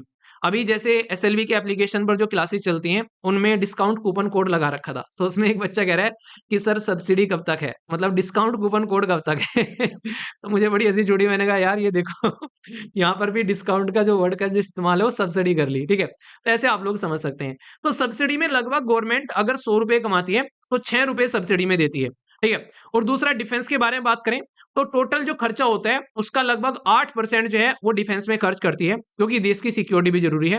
तो 8% यहाँ पर जाता है। बाकी जैसे हमारे देश के अंदर में बहुत सारे लोग ऐसे हैं जिनको पेंशन दी जाती है, खासकर मिलिट्री पर्सनल आप लोग बोल सकते हैं। तो सरकार 100 रुपए में से 4 रुपए जो है वो पेंशन पे खर्च करती है। और बाकी सरकार यार और भी बहुत सारे खर्चे होते हैं, ऐसा तो नहीं कि भाई साहब एक साल में आप लोगों ने जैसे बजट बना लिया कि भाई एक साल में कुछ और भी खर्चे होंगे। तो बहुत सारे मिसलेनियस जो खर्चे होते हैं वो यहाँ पर कंसीडर कर लिए जाते हैं। कई सारे लोग ये कहते हैं इसको कि भाई साहब सरकार जो है ये बताती नहीं है कहाँ खर्च कर रही है, ये सरकार की पॉकेट में जाते हैं, तो थोड़ा तो अपना भी खर्चा निकलता है ना। तो ये कहते हैं कि 100 रुपए में से 8 रुपए सरकार की पॉकेट में चले जाते हैं, ठीक है। मतलब जो भी है ये आप लोग को एग्जाम के पॉइंट ऑफ से याद रखना है कि सबसे ज्यादा पैसा जो है हमारे देश के अंदर में वो आज की डेट में स्टेट के साथ में शेयर में जा रहा है। दूसरे नंबर पर आप लोगों को देखने को मिलेगा यहाँ पर ये इंटरेस्ट पेमेंट में जा रहा है, फिर सेंट्रल सेक्टर स्कीम में जा रहा है, ये आप लोगों को समझना पड़ेगा। फिर इसके बाद में आप लोगों को यहाँ पर ये डिफेंस और फाइनेंस जो है ये इक्वल हो गए और अदर वाले, और यहाँ पर ये सेंट्रल, ये 4-8 है आप लोगों के सामने। ये तो आप लोगों को ज्यादा डाउट भी नहीं होगा, इनको सारों को एक साथ में ही रख लेना, ठीक है। जैसे अदर एक्सपेंडिचर हो गए, सेंट्रल स्पॉन्सर्ड स्कीम हो गई, या फाइनेंस जो है यहाँ पर फाइनेंस जो कमीशन है उसके द्वारा दिया गया पैसा, और डिफेंस। तो 4 तो 8 ही हो गए, आप लोगों को कोई दिक्कत ही नहीं होनी चाहिए याद रखने में, ठीक है। बाकी मेजर जो सब्सिडीज है जो छूट दी जाती है सरकार के द्वारा, उसमें आप लोगों को यहाँ पर 6% जाता हुआ नजर आता है। तो ये पैसा आता कहां से है और ये जाता कहां से है, ये टाइम टू टाइम कई बार आप लोगों से क्वेश्चन बनते हैं, तो इसलिए हल्का सा पता होना चाहिए कि सरकार कमा कहां रही है और खर्च कहां कर रही है। At the end of the day यार आप लोगों का ही पैसा है ना, टैक्स पेयर की ही मनी है, तो अपने पैसे का ध्यान नहीं रखोगे कि आप लोग कहां से आ रहे हैं और कहां पर जा रहा है, तो इतना तो पता होना चाहिए, ठीक है। अब ये कुछ इंपॉर्टेंट पॉइंट, जैसे कि जर्नी ऑफ डेवलपमेंट में सरकार क्या कह रही है। सरकार कह रही है कि जैसे मैंने आप लोगों को बताया था कि 4 ऐसे एरिया हैं जिसमें इन्होंने बोला है कि हम लोग को यहाँ से हम लोग रिफॉर्म लेकर आएंगे। हम इसी तरीके से दो फ्यूल होगा वो रिफॉर्म होगा, फिर हम लोग यहाँ पर सबको इंक्लूसिवली साथ लेकर चलेंगे, तभी हम लोग यहाँ पर विकसित भारत बनाएंगे। तो विकसित भारत की जर्नी जो है वो यहाँ पर चलने वाली है और ये 4 एरिया जो हैं ये आप लोग के फोकस होने वाले हैं। तो डेवलपमेंट तक अगर जाना है तो खेती-बाड़ी बढ़नी है, छोटे-छोटे लघु उद्योग बढ़ने हैं, इन्वेस्टमेंट बढ़ना है और देश में से एक्सपोर्ट भी होना है, तब जाकर हम लोग अपने देश को एक डेवलप कंट्री बनाएँगे। तो विकसित भारत तक पहुँचने का जो रास्ता है, वो इन 4 स्टेशन से होता हुआ जाता है, सरकार ये बोल रही है। एक लाइन हमारे देश की जो फाइनेंस मिनिस्टर जी के द्वारा बोली गई है वो याद रखना कि ये जो देश है ये जस्ट एक मिट्टी नहीं है कि वैसा भी एक मिट्टी है देश है यहाँ पर। ये देश जो है ये इसके लोगों का देश है यहाँ पर। और ये जो पर्टिकुलर स्टेटमेंट दी गई थी ये स्टेटमेंट आप लोगों को याद रखनी है, जिसके बेसिस पर मैंने आप लोगों को यहाँ पर ये बताया था कि हम लोग अपने देश को विकसित कैसे बनाएंगे। तो ये जो स्टेटमेंट हमारे देश की फाइनेंस मिनिस्टर जी के द्वारा बोली गई है, तो ये स्टेटमेंट आप लोग यहाँ पर याद रखना। ये स्टेटमेंट एक जो तमिलियन पोएट है उनकी दी हुई स्टेटमेंट है यहाँ पर और ये बड़ी फेमस हो गई, ये भी ट्रेंड कर रही थी यहाँ पर जैसे ही इनका जो स्पीच आया था निकल कर। तो तेलुगु पोएट है उनके द्वारा यहाँ पर ये स्टेटमेंट दी गई है। इसको बोला गया कि देश माटे मिट्टी का दोए, ये है देश माटे मिट्टी का दोए और देश माटे ये है मानुष लोए। यानी कि एक तरीके से आप लोग बोल सकते हैं कि ये बोला गया कि हमारी जो कंट्री है बस वो एक मिट्टी नहीं है कि हाँ भाई साहब यहाँ पर ये एक धरती है, यहाँ ये एक लोगों का देश है यहाँ पर और इसको ही आप लोग को आगे भारत को विकसित बनाना है। तो उसी के लिए यहाँ पर ये पॉइंट्स थे जो मैंने आप लोगों से डिस्कस किए थे। तो ये पूछे आप लोगों से कि ये स्टेटमेंट किसके द्वारा दी गई है, क्योंकि खुद यहाँ पर हमारे देश के फाइनेंस मिनिस्टर जी ने ये पार्लियामेंट के अंदर में स्टेटमेंट पढ़ी है, जिसको लेकर बार बार यहाँ पर बातें भी की रही थी। तो ये आप लोगों से एग्जाम के पॉइंट ऑफ से इंपॉर्टेंट हो जाता है। अगर हमारे देश के अंदर में प्रॉपर डेवलपमेंट करना है तो यहाँ पर डेवलपमेंट किसका होना चाहिए, गरीब का डेवलपमेंट होना चाहिए, एक यूथ जो है उसको जॉब मिलनी चाहिए, यहाँ पर अन्नदाता किसानों के ऊपर फोकस होना चाहिए और नारी, ये 4 ऐसे एरिया हैं जिनको आप लोग को अगर देश को डेवलप बनाना है तो इनको आप लोग को साथ में लेकर चलना पड़ेगा। तो सबसे पहले यहाँ पर इनके द्वारा बात की गई अपनी खेतीबाड़ी के बारे में, एग्रीकल्चर के बारे में और एक नई स्कीम मार्केट में रख दी यहाँ पर जो कि इंपॉर्टेंट है। इसको बोला गया प्रधानमंत्री धन धान्य कृषि योजना। ये क्या करेगा, यहाँ पर डेवलप किया जाएगा एग्री डिस्ट्रिक्ट प्रोग्राम। यानी कि देश के अंदर में टोटल मिलाकर 100 डिस्ट्रिक्ट हैं जिनको यहाँ पर प्रॉपर एग्रीकल्चर के बेस पर डेवलप किया जाएगा। इससे 1.7 करोड़ फार्मर को फायदा पहुंचेगा। तो ये स्कीम यहाँ पर इनके द्वारा अनाउंस की गई बजट के अंदर में। तो डायरेक्ट आप लोगों से पूछा जा सकता है इसके बारे में कि ये क्या है। साथ ही साथ में यहाँ पर जो किसान क्रेडिट कार्ड होते हैं उसमें यहाँ पर एक काफी अच्छा डेवलपमेंट है कि फैसिलिटी रहेगी शॉर्ट टर्म लोन लेने के लिए 7.7 करोड़ फार्मर के लिए। ये यहाँ पर इनहेंस कर दी गई है 5 लाख तक की। पहले ये लगभग 3 लाख की हुआ करती थी, अब इसको 5 लाख बढ़ा दिया गया है। तो बहुत सारे किसानों को फायदा होगा, उनको अपना बीज वगैरह वो सारी चीजें लेकर आनी है। तो इससे एक पॉजिटिव एक इनपुट आप लोग को आता हुआ नजर आएगा। साथ ही साथ में यहाँ पर mission for the cotton productivity, cotton कपास बहुत इंपॉर्टेंट है यहाँ पर। इसको इंप्रूव करने के लिए, सस्टेनेबल बनाने के लिए हमारे देश के अंदर में सरकार जो है वो सपोर्ट करेगी। कॉटन में हमारे देश के अंदर में सबसे ज्यादा कॉटन प्रोड्यूस करने वाला स्टेट कौन सा है, देखता हूं कौन बताता है। ठीक है, कई बार न्यूज में भी रहा है यहाँ पर, तो इसके बारे में हल्का सा आइडिया आप लोगों को रखना है। एक बहुत इंपॉर्टेंट क्वेश्चन जो कि आप लोगों से पूछा जा सकता है, अभी फिलहाल के टाइम पर मखाने जो है बहुत ज्यादा न्यूज में थे और हमारे देश के अंदर में मैक्सिमम मखाने 80 से 90% मखाने अकेले बिहार से निकल कर आते हैं। तो बिहार के अंदर में मखाने को इंप्रूव करना, प्रोड्यूस करना, प्रोसेसिंग करना, उसके लिए मखाना बोर्ड बिहार के अंदर में बनाया जा रहा है। ऑलरेडी एग्जाम में आप लोगों से टी बोर्ड के बारे में, कॉफी बोर्ड के बारे में क्वेश्चन पूछे आ चुके हैं। अभी मैंने कुछ दिनों पहले टर्मरिक बोर्ड के बारे में द हिंदू में डिस्कशन किया था न्यूज़पेपर का जो एनालिसिस में, आप लोगों ने उसमें आंसर भी आप लोगों को बताइए अगर रेगुलरली आप लोग सुन रहे हैं। अब एक क्वेश्चन ऐड कर लेना कि भारत में मखाना बोर्ड जो है वो बिहार में आप लोगों को देखने को मिलेगा। इसी के साथ में जो हाई यील्ड वेराइटी सीड है जिनसे ज्यादा पैदावार होती है उनके ऊपर में फोकस करेंगे और खासकर पेस्ट रेजिस्टेंस, एक तरीके से क्लाइमेट रेजिस्टेंस, यानी कि ऐसे एरिया जहां पर कीट पतंगे कम लगते हो, पैदावार ज्यादा होती है, क्लाइमेट को झेलने वाले ऐसे बीज जो हैं वो सामने निकल कर आएंगे। ठीक है, पल्सेस के बारे में बात की जा रही है, दाल को लेकर बहुत फोकस दिया जा रहा है क्योंकि आज की डेट में आप लोगों ने कई बार फोकस सुना होगा कि एक स्टेंजा यूज किया जाता है कि घर की मुर्गी दाल बराबर। तो यहाँ पर दाल भी इतनी महंगी हो गई है कि भाई साहब वही नहीं मिल पाती आज की डेट में। तो इसलिए 6 साल का एक मिशन लेकर आ रहे हैं 3 दालों के लिए, याद रखना, एक तो है तूर, दूसरा है उड़द और तीसरा है मैसूर। ठीक है, तो ये 3 दालों पर फोकस किया जाएगा कि कैसे इनको इतना अच्छा बना सकते हैं कि क्लाइमेट का कोई इंपैक्ट ना पड़े। प्रोटीन के लिए देखेंगे, इनकी प्रोडक्टिविटी बढ़ाएंगे यहाँ पर। तो इस तरीके से यहाँ पर इसको लेकर चलने वाले हैं, तो इस पर फोकस रहेगा। तो ये बहुत इंपॉर्टेंट है यहाँ पर। तो इसमें सरकार किसानों को सपोर्ट प्रोवाइड कराएगी अच्छे लेवल पर। ठीक है, और कम से कम इनको पैसे के लिए भी एश्योरेंस देगी कि हाँ पैसे भी तुमको मिलेंगे अगर ढंग से इनको उगाकर चला जाता है। ठीक है, इसी के साथ में हमारे देश के अंदर में आप लोगों ने एक चीज फील की होगी कि गांव गांव में आज की डेट में पोस्ट ऑफिस देखने को मिल जाता है। आप लोगों के गांव में भी होगा, ऐसा है कि आप लोगों के गांव में पोस्ट ऑफिस नहीं है, सबके में है। इंडियन पोस्ट को एक ऐसे तरीके से यूज किया जा रहा है कि भाई ये इकोनॉमी को डेवलप करेगा, क्योंकि हमारे देश में हर गांव में पोस्ट ऑफिस आप लोगों को देखने को मिलेगा। तो इसको एक तरीके से हब बनाया जा रहा है। कई सारी जो इंस्टीट्यूशनल सर्विस होती है सरकार के द्वारा, डायरेक्ट बेनिफिट ट्रांसफर, ईएमआई, वो सब चीजें, या क्रेडिट सर्विस, इसी के साथ में इंश्योरेंस, डिजिटल सर्विस का असिस्टेंस प्रोवाइड कराने के लिए, तो यहां पर इनको छोटे छोटे बैंक की तरीके से डेवलप कर रहे हैं। क्योंकि वो तो दिन गए कि चिट्ठी ना कोई संदेश जाने वो कौन सा देश जहां तुम चले गए, तो चिट्ठी तो आज की डेट में यार कोई भेजता नहीं है। ठीक है, तो ये एक अच्छा इनिशिएटिव है सरकार के द्वारा जो आप लोग याद रख सकते हैं। अब जब डेवलपमेंट की बात चल रही है तो बिना छोटे छोटे लघु उद्योग के आप लोग डेवलपमेंट कैसे कर सकते हो? तो जो लघु उद्योग होते हैं, micro small and medium enterprise, जो छोटे छोटे लघु उद्योग या जो मीडियम वाले जो उद्योग होते हैं, उनको कैसे आगे लेकर चल सकते हैं हमारे देश के अंदर में? तो इसके लिए एक सपोर्ट तो आप लोगों को ये रहेगा कि भाई साहब एक कस्टमाइज क्रेडिट कार्ड दिया जाएगा जिसकी लिमिट 5 लाख तक रहेगी, ताकि अगर किसी को कभी भी कोई दिक्कत आती है, आज के दिन में बहुत सारे बिजनेस काम धंधे इसलिए बंद हो जाते हैं कि भाई उनके पास में कोई पैसा नहीं होता है। तो उद्यम पोर्टल के थ्रू रजिस्टर कोई करेगा तो उसको यहाँ पर एक तरीके का इस तरीके का सपोर्ट प्रोवाइड कराया जाएगा।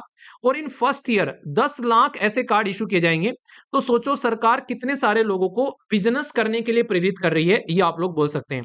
इसी के साथ में इसी के साथ में स्कीम है फर्स्ट टाइम एंटरप्रेन्योर के लिए, जो पहली बार बिजनेस स्टार्ट कर रहे हैं। तो 5 लाख फर्स्ट टाइम एंटरप्रेन्योर जो हैं, जिसमें महिलाएं हो गई, शेड्यूल कास्ट शेड्यूल ट्राइब के लोग हो गए, इस नई स्कीम के तहत में यहाँ पर 2 करोड़ तक का 5 साल के लिए उनको यहाँ पर ये लोन भी प्रोवाइड कराया जाएगा। तो ये बहुत ही इंपॉर्टेंट एक तरीका इनिशिएटिव है। बिजनेस बढ़ेंगे तो लोगों को जॉब मिलेगी और लोग जो हैं वो कहीं ना कहीं अपनी जिंदगी का जो गुजर बसर है वो ठीक से कर पाएंगे। तो ये एक सपोर्ट आप लोगों को देखने को मिलेगा सरकार का। बाकी कुछ ही ऐसे पॉइंट है जिसमें से ये वाला पॉइंट बहुत इंपॉर्टेंट है भाई साहब। आज की डेट में कोई भी खिलौना आप लोग लेकर आते हो तो मेड इन चाइना लिखा रहता है। तो हम लोग मेड इन इंडिया ब्रांड के खिलौने अपने देश के अंदर में बनाएंगे और सरकार सपोर्ट करेगी। अगर इस फील्ड में आप लोग खिलौने वाले फील्ड में जाते हो, किसी भी यहाँ पे किसी के भी यहाँ अगर कोई बच्चा पैदा होता है तो सबसे पहले उसके घर पर क्या आता है, खिलौने आते हैं वैसा भर भर कर। और इतने सारे बच्चे पैदा होते हैं तो सोचो कितनी बड़ी इंडस्ट्री है। तो सरकार कह रही है कि सारा का सारा माल जो है वो बाहर से लेकर आते हैं, वो नहीं चलेगा। ठीक है, इसी के साथ में यहाँ पर जो आज की डेट में हमारे देश के अंदर में जो जूते चप्पल हो गए, वो वाला सेक्टर भी उसके ऊपर भी काम कर सकते हैं। ये कहीं ना कहीं 22 लाख के करीब लोग जो हैं आज की डेट में आप लोग बोल सकते हैं 22 के लाख करीब पर्सन, और इसी के साथ में 4 लाख करोड़ से यहाँ पर आप लोग बोल सकते हैं कि ये आज की डेट में टर्नओवर और एक्सपोर्ट भी कर सकता है लगभग 1 लाख करोड़। तो बहुत बड़ा सेक्टर है आज की डेट में। इस सेक्टर में वियतनाम, बांग्लादेश बहुत आगे हैं। तो हम लोग यहाँ पर एंट्री करेंगे तो अच्छा रहेगा। ठीक है, फूड प्रोसेसिंग वाले में हमारा बहुत ही एक तरीके से पीछे रह गए, इसमें फिर से बिहार आ गया। इसीलिए कहते हैं कि बिहार के अंदर में मखाना बोर्ड बिहार के अंदर में हो गया। National institute of food technology भी बिहार के अंदर में स्टेब्लिश किया जाएगा। तो ये इसी के लिए कई बार जो है हाउल हो रहा था वहां पर पार्लियामेंट के अंदर में कि सब कुछ बिहार को ही दे दो। ये यूनियन बजट नहीं है, ये बिहार बजट है। रीजन क्या है इसका? क्योंकि सेंट्रल गवर्नमेंट आज के डेट में जो बैठी हुई है सेंट्रल गवर्नमेंट में, वो बिहार सरकार की सपोर्ट से बैठी हुई है। क्योंकि बिहार ने बैकएंड पे सपोर्ट दे रखा है, आप लोग ऐसा बोल सकते हैं, जिसकी वजह से फुल मेजोरिटी नहीं थी। तो इसलिए इतना यहाँ पर करना पड़ रहा है यहाँ पर इसके बदले में, ऐसा आप लोग बोल सकते हैं। ठीक है, बाकी क्रेडिट अवेलेबिलिटी गारंटी स्कीम है। तो यहाँ पर जो स्टार्टअप वगैरह हैं या जो मीडियम एंटरप्राइज हैं उनको 5 लाख से बढ़ाकर 10 लाख कर दिया, और 10 से 20, ये वाला जरूर याद रखना ओए सेक्टर को सपोर्ट करने के लिए। तो यहाँ पर ये क्वेश्चन आप लोगों से पूछा सकता है। और दूसरा ये वाला डायरेक्ट क्वेश्चन बन जाएगा कि national institute of food processing जो है वो कहां पर स्टेब्लिश किया जा रहा है, तो बिहार के अंदर में। अच्छा, रेगुलरली जब मैं आप लोगों से आर्टिकल डिस्कस करता हूं तो कई बार यहाँ पर आप लोगों से ये पूछा जाता है उसके अंदर में कि कहाँ आप लोग माइक्रो बोलोगे, कि भाई साहब कहाँ स्मॉल बोलोगे और कहाँ मीडियम बोलोगे। यानी कि कौन से उद्योग को आप लोग यहाँ पर माइक्रो बोलोगे, कौन से को आप लोग स्मॉल बोलोगे और कौन से को मीडियम बोलोगे। यानी कि बहुत ही सूक्ष्म, थोड़ा सा बड़ा, उससे बड़ा। तो ये आप लोगों को यहाँ पर देखने को मिलेगा। तो इसमें बोला गया कि करंट जो है यहाँ पर 1 करोड़ तक का अगर कोई इन्वेस्टमेंट कर रहा है तो उसको माइक्रो बोलते हैं। उसको बढ़ाकर 2.5 करोड़ वाले को माइक्रो बोला जाएगा। स्मॉल एंटरप्राइज जो है वो 10 करोड़ तक का था, अभी इसको 25 करोड़ का कर दिया गया है कि 25 करोड़ वाले को स्मॉल बोला जाएगा। और मीडियम एंटरप्राइज जो था वो 50 करोड़ की कैटेगरी में था, अभी इसको यहाँ पर 125 करोड़ कर दिया गया है। ठीक है, तो ये नया रिवाइज वर्जन आप लोग को देखने को मिलेगा। ये इंपॉर्टेंट है, स्टार लगाने वाला पॉइंट है। टर्नओवर के बारे में अगर आप लोग बात करते हैं तो 5 था पहले, यहां पर 5 करोड़ टर्नओवर, अब इसको रिवाइज कर 10 करोड़ कर दिया है। 50 करोड़ था टर्नओवर, अब इसको बढ़ाकर यहां पर 100 करोड़ कर दिया है। और 250 करोड़ था यहां पर टर्नओवर, अब इसको बढ़ाकर 500 करोड़ कर दिया है। तो ये एक बहुत बड़ा एक तरीके से आप लोग डेवलपमेंट बोल सकते हैं। तो इससे क्या होगा, जो छोटे छोटे लघु उद्योग हैं जिस पे टैक्स लगते थे तो टैक्स कम लगेंगे और उनको सपोर्ट मिलेगा, क्योंकि हमारे देश के अंदर में आधे बिजनेस इसलिए बंद हो जाते हैं क्योंकि वो प्रॉफिट कमा नहीं पाते हैं और सरकार से सपोर्ट मिल नहीं पाती है। तो क्राइटेरिया को चेंज करने से उनके ऊपर में टैक्स भी कम लगेगा और सरकार की सपोर्ट भी मिलती हुई नजर आएगी, तो वो आगे बढ़ते हुए नजर आएंगे। ये वाली स्लाइड बहुत इंपॉर्टेंट है, ध्यान से सुनना। ये तो बहुत ही इंपॉर्टेंट स्लाइड आप लोग बोल सकते हैं। लोगों के लिए क्या कर रहे हैं, इकोनॉमी में क्या डाल रहे हैं और इनोवेशन के पॉइंट ऑफ से सरकार क्या कर रही है ताकि देश को डेवलप बनाया जाए। तो सबसे पहले यहां पर सक्षम आंगनवाड़ी एंड पोषण 2.0 ये सामने निकल कर आ रहा है। इसी के साथ में यहां पर जो आईआईटीज हैं उनको और ज्यादा अच्छे से इनहेंस किया जाएगा, उनकी कैपेसिटी को बढ़ाया जाएगा। डे केयर सेंटर बनाए जाएंगे ऑल डिस्ट्रिक्ट हॉस्पिटल के अंदर में, तो ये बहुत इंपॉर्टेंट है यहाँ पर। ठीक है, डे केयर कैंसर से रिलेटेड है यहाँ पर, ये डे केयर कैंसर सेंटर जो होते हैं, ठीक है। तो उसमें आप लोगों को देखने को मिलेगा भारतीय भाषा पुस्तक स्कीम निकाली जा रही है, ये बहुत इंपॉर्टेंट है यहाँ पर, जो कि एक तरीके से डिजिटल फॉर्म में आप लोगों को इंडियन लैंग्वेज की जो बुक है स्कूल और हायर एजुकेशन में आप लोगों को देखने को मिलेंगी। आज की डेट में इंग्लिश का कंटेंट जो है वो तो हर जगह मिल जाता है, आप लोगों को हिंदी का कंटेंट नहीं मिल पाता है, ठीक है। तो भारतीय भाषा पुस्तक स्कीम इसी के लिए है कि ताकि digital form of Indian language की किताबें आप लोगों को मिल सके सेकेंडरी और हायर एजुकेशन के लिए। तो यहाँ पर हमारे संविधान के अंदर बताइए तथा यहाँ पर 8वें शेड्यूल के अंदर में टोटल कितनी लैंग्वेज हैं, ठीक है। तो यहाँ पर एक सपोर्ट देखते हुए आप लोगों को मिलेगा। साथ ही साथ में 5 national centre of excellence for skill, यानी कि स्किल डेवलपमेंट पर सरकार काम करेगी ताकि कल को चलकर हम लोग अपनी स्किल को हम लोग आगे भी एक्सपोर्ट कर सकें। मैंने इकोनॉमिक सर्वे वाली वीडियो बनाई थी, उसमें बताया था कि सर्विस कितनी एक्सपोर्ट कर रहे हैं आज की डेट में हम लोग यहाँ पर। तो अगर हमारे देश के अंदर में स्किल बढ़ेगी तो बाहर हम लोग सर्विस और एक्सपोर्ट करते हुए नजर आएंगे। अटल टिंकरिंग लैब जो है, ये 50,000 लैब जो है वो सेटअप की जाएगी अगले 5 साल में, जो कि स्कूल के अंदर में बच्चों के सोचने समझने की क्षमता बढ़ाती है। तो ये बहुत फायदेमंद है, एक इनोवेटिव एक आइडिया देती है बच्चों को, ठीक है। साथ ही साथ में जैसे आर्टिफिशियल इंटेलिजेंस बहुत आगे चल रही है, तो सेंट्रल गवर्नमेंट ने बोला है कि सेंटर ऑफ एक्सीलेंस बनाए जाएंगे आर्टिफिशियल इंटेलिजेंस को लेकर। एजुकेशन के अंदर में इसको इनबिल्ट किया जा रहा है और इसके लिए 500 करोड़ रुपए देखने को मिलेंगे। साथ ही साथ में ब्रॉडबैंड की कनेक्टिविटी तो लंबे समय से चली रही है और आप लोगों को याद होगा रेगुलर वीडियो में मैंने आप लोगों से एसर रिपोर्ट की बात की थी। एसर रिपोर्ट कौन प्रस्तुत करता है, एक प्रथम नाम की एनजीओ है जो प्रस्तुत करती है हमारे देश के अंदर में। तो उसमें बताया था कि सरकार में किस तरीके से अच्छे लेवल पर बढ़ रहे हैं स्कूल। तो यहाँ पर सरकार के जो ऑल गवर्नमेंट सेकेंडरी और प्राइमरी जो खासकर जो स्कूल्स हैं और जो हेल्थ केयर सेंटर हैं गांव वाले एरिया में, उसमें इंटरनेट की कनेक्टिविटी नहीं देखने को मिलती है, बहुत समस्या होती है। तो वहां पर इंटरनेट की कनेक्टिविटी प्रोवाइड कराई जाएगी, ठीक है। साथ ही साथ में यहाँ पर ये भी इंपॉर्टेंट है, यहाँ पर ये मेडिकल एजुकेशन के बारे में बात की जा रही है। तो मेडिकल एजुकेशन में यहाँ पर 10,000 एडिशनल सीट जो है वो देखने को मिलेगी, जो कि बहुत ही इंपॉर्टेंट है यहाँ पर। और फिर आगे चलकर जो टारगेट है ये 75,000 मेडिकल सीट बढ़ाने का है 5 साल के अंदर में। डॉक्टर की बहुत कमी है हमारे देश के अंदर में, जिसकी वजह से बहुत दिक्कतें देखने को मिलती है। तो यहाँ पर डॉक्टर टू पेशेंट रेशियो को ये सही करने की कोशिश की जा रही है। जो वर्ल्ड हेल्थ ऑर्गेनाइजेशन बोलता है कि हर 1,000 लोगों के ऊपर में एक डॉक्टर कम से कम होना चाहिए। हमारे देश का रेशियो क्या है बताइए जरा, देखता हूँ किस किस को याद है। प्रधानमंत्री स्वनिधि योजना ये बहुत इंपॉर्टेंट है, इसके ऊपर तो क्वेश्चन भी पूछे जा चुके हैं। किसके लिए है ये स्कीम, अच्छा ये बताइए, देखता हूं कौन बताते हैं यहाँ पर। ये लोन प्रोवाइड कराएगी यहाँ पर एक तरीके से ऐसे सेक्शन के लिए जिसके बारे में कोई ज्यादा बात नहीं करता है, तो एक कैपेसिटी बिल्डिंग का काम करेगी। अच्छा इसकी स्कीम की फुल फॉर्म बताइए, ये आप लोगों को स्कीम बता रहा है, ये पहले भी क्वेश्चन आप लोगों से देखो पूछे जा चुके हैं यहाँ से, ठीक है। और यहाँ पर जब एक बार क्वेश्चन बन जाता है और वो फिर उसके बारे में अगर बजट में बात कर दी तो इसकी क्या गारंटी है कि आगे क्वेश्चन नहीं बनेगा यहाँ पर। तो इसलिए अगर कोई भी ऐसी स्कीम आ रही है यहाँ पर आप लोगों के सामने यहाँ पर, तो एटलीस्ट आप लोगों को यहाँ पर इसके बारे में थोड़ा सा तो पता होना चाहिए। और कुछ हो चाहे ना पता हो आप लोगों को, एटलीस्ट इसके बारे में कई बार आप लोगों से ना फुल फॉर्म तो एटलीस्ट आप लोगों से पूछी ली जाती है। तो ये कुछ ऐसी बातें हैं, जैसे मैंने इकोनॉमिक सर्वे की वीडियो में भी आप लोगों को बताया था कि एटलीस्ट आप लोग ये फुल फॉर्म याद कर लीजिएगा। अभी यहाँ पर भी आप लोगों के सामने यहाँ पर इसी तरीके की ये न्यूज आ रही है, तो आप लोगों को इसके बारे में पता होना चाहिए, क्योंकि अगर पता रहेगा तो आप लोगों को ये पता रहेगा, फुल फॉर्म पता रहेगा तो ये किसके बारे में बात की जा रही है। तो फुल फॉर्म है prime minister street vendor Atmanirbhar Nidhi. यानी कि जो सड़कों पर आज की डेट में कोई चूड़ी बेच रहा है, कोई बर्तन बेच रहा है, कोई कपड़े बेच रहा है, यहाँ पर उनके ऊपर में फोकस देने की बात की गई थी। और ये एक स्पेशल माइक्रो क्रेडिट फैसिलिटी है उन लोगों के लिए, और ये ministry of housing and urban affair के अंडर में आप लोगों को देखने को मिलती है, ताकि सड़कों पर सामान बेचने वाले लोगों को एक बहुत ही अफोर्डेबल कैटेगरी में लोन प्रोवाइड कराया जा सके, ठीक है? तो उनके लिए है।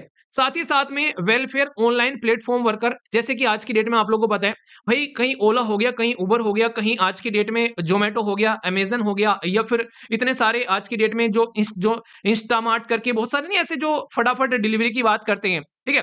तो 10 मिनट डिलीवरी वाले, तो इनके लिए कोई बात ही नहीं करता है, तो उनके वेलफेयर के लिए भी यहाँ पर रजिस्ट्रेशन रहेगा। तो पीएम जन आरोग्य योजना के तहत में उनको हेल्थ केयर सर्विस प्रोवाइड कराई जाएगी कम से कम, ई श्रम पोर्टल के तहत जो रजिस्टर हो रखे हैं, ताकि कल को दिक्कत होता है, सड़क पर कोई एक्सीडेंट होता है तो उनको सपोर्ट मिल सके।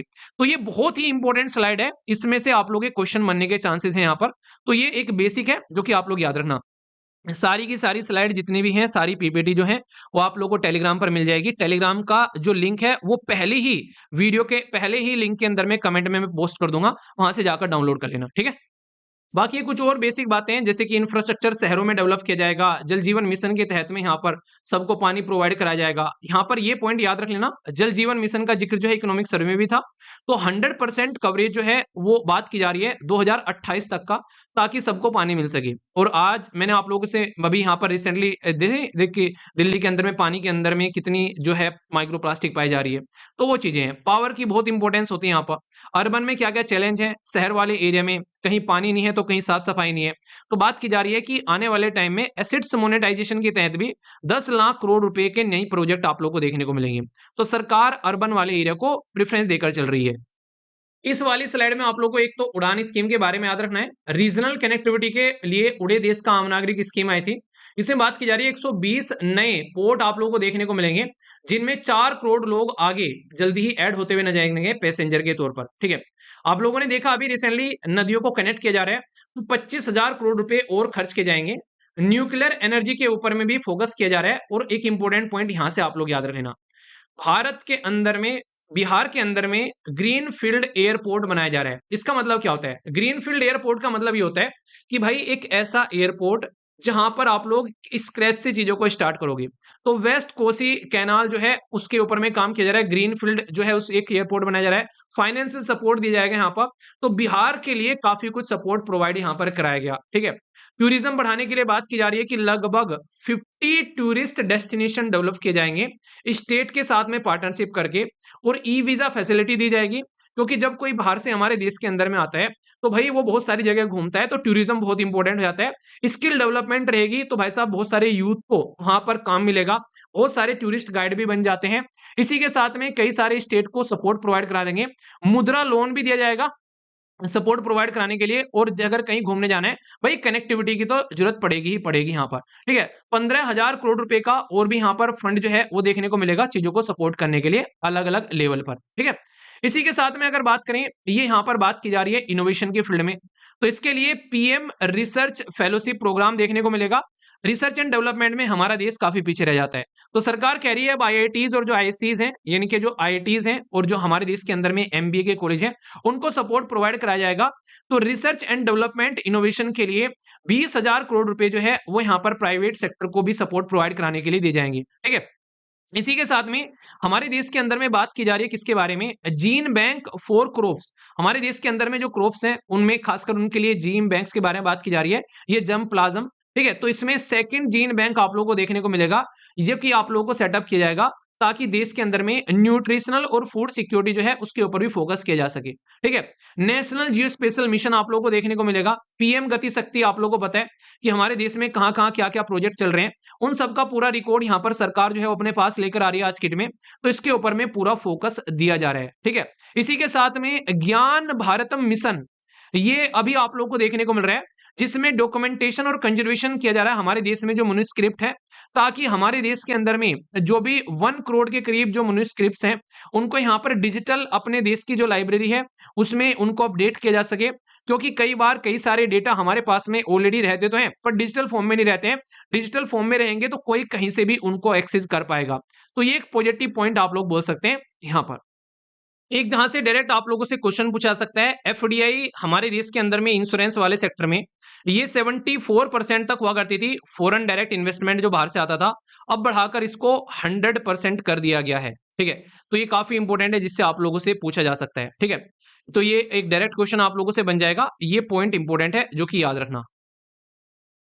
देश के अंदर में टैक्स में जो रिफॉर्म लेकर सरकार आ रही है उसके लिए नया इनकम टैक्स अभी बिल लेकर आएगी, ये अनाउंस कर दिया गया है फाइनेंस मिनिस्टर जी के द्वारा।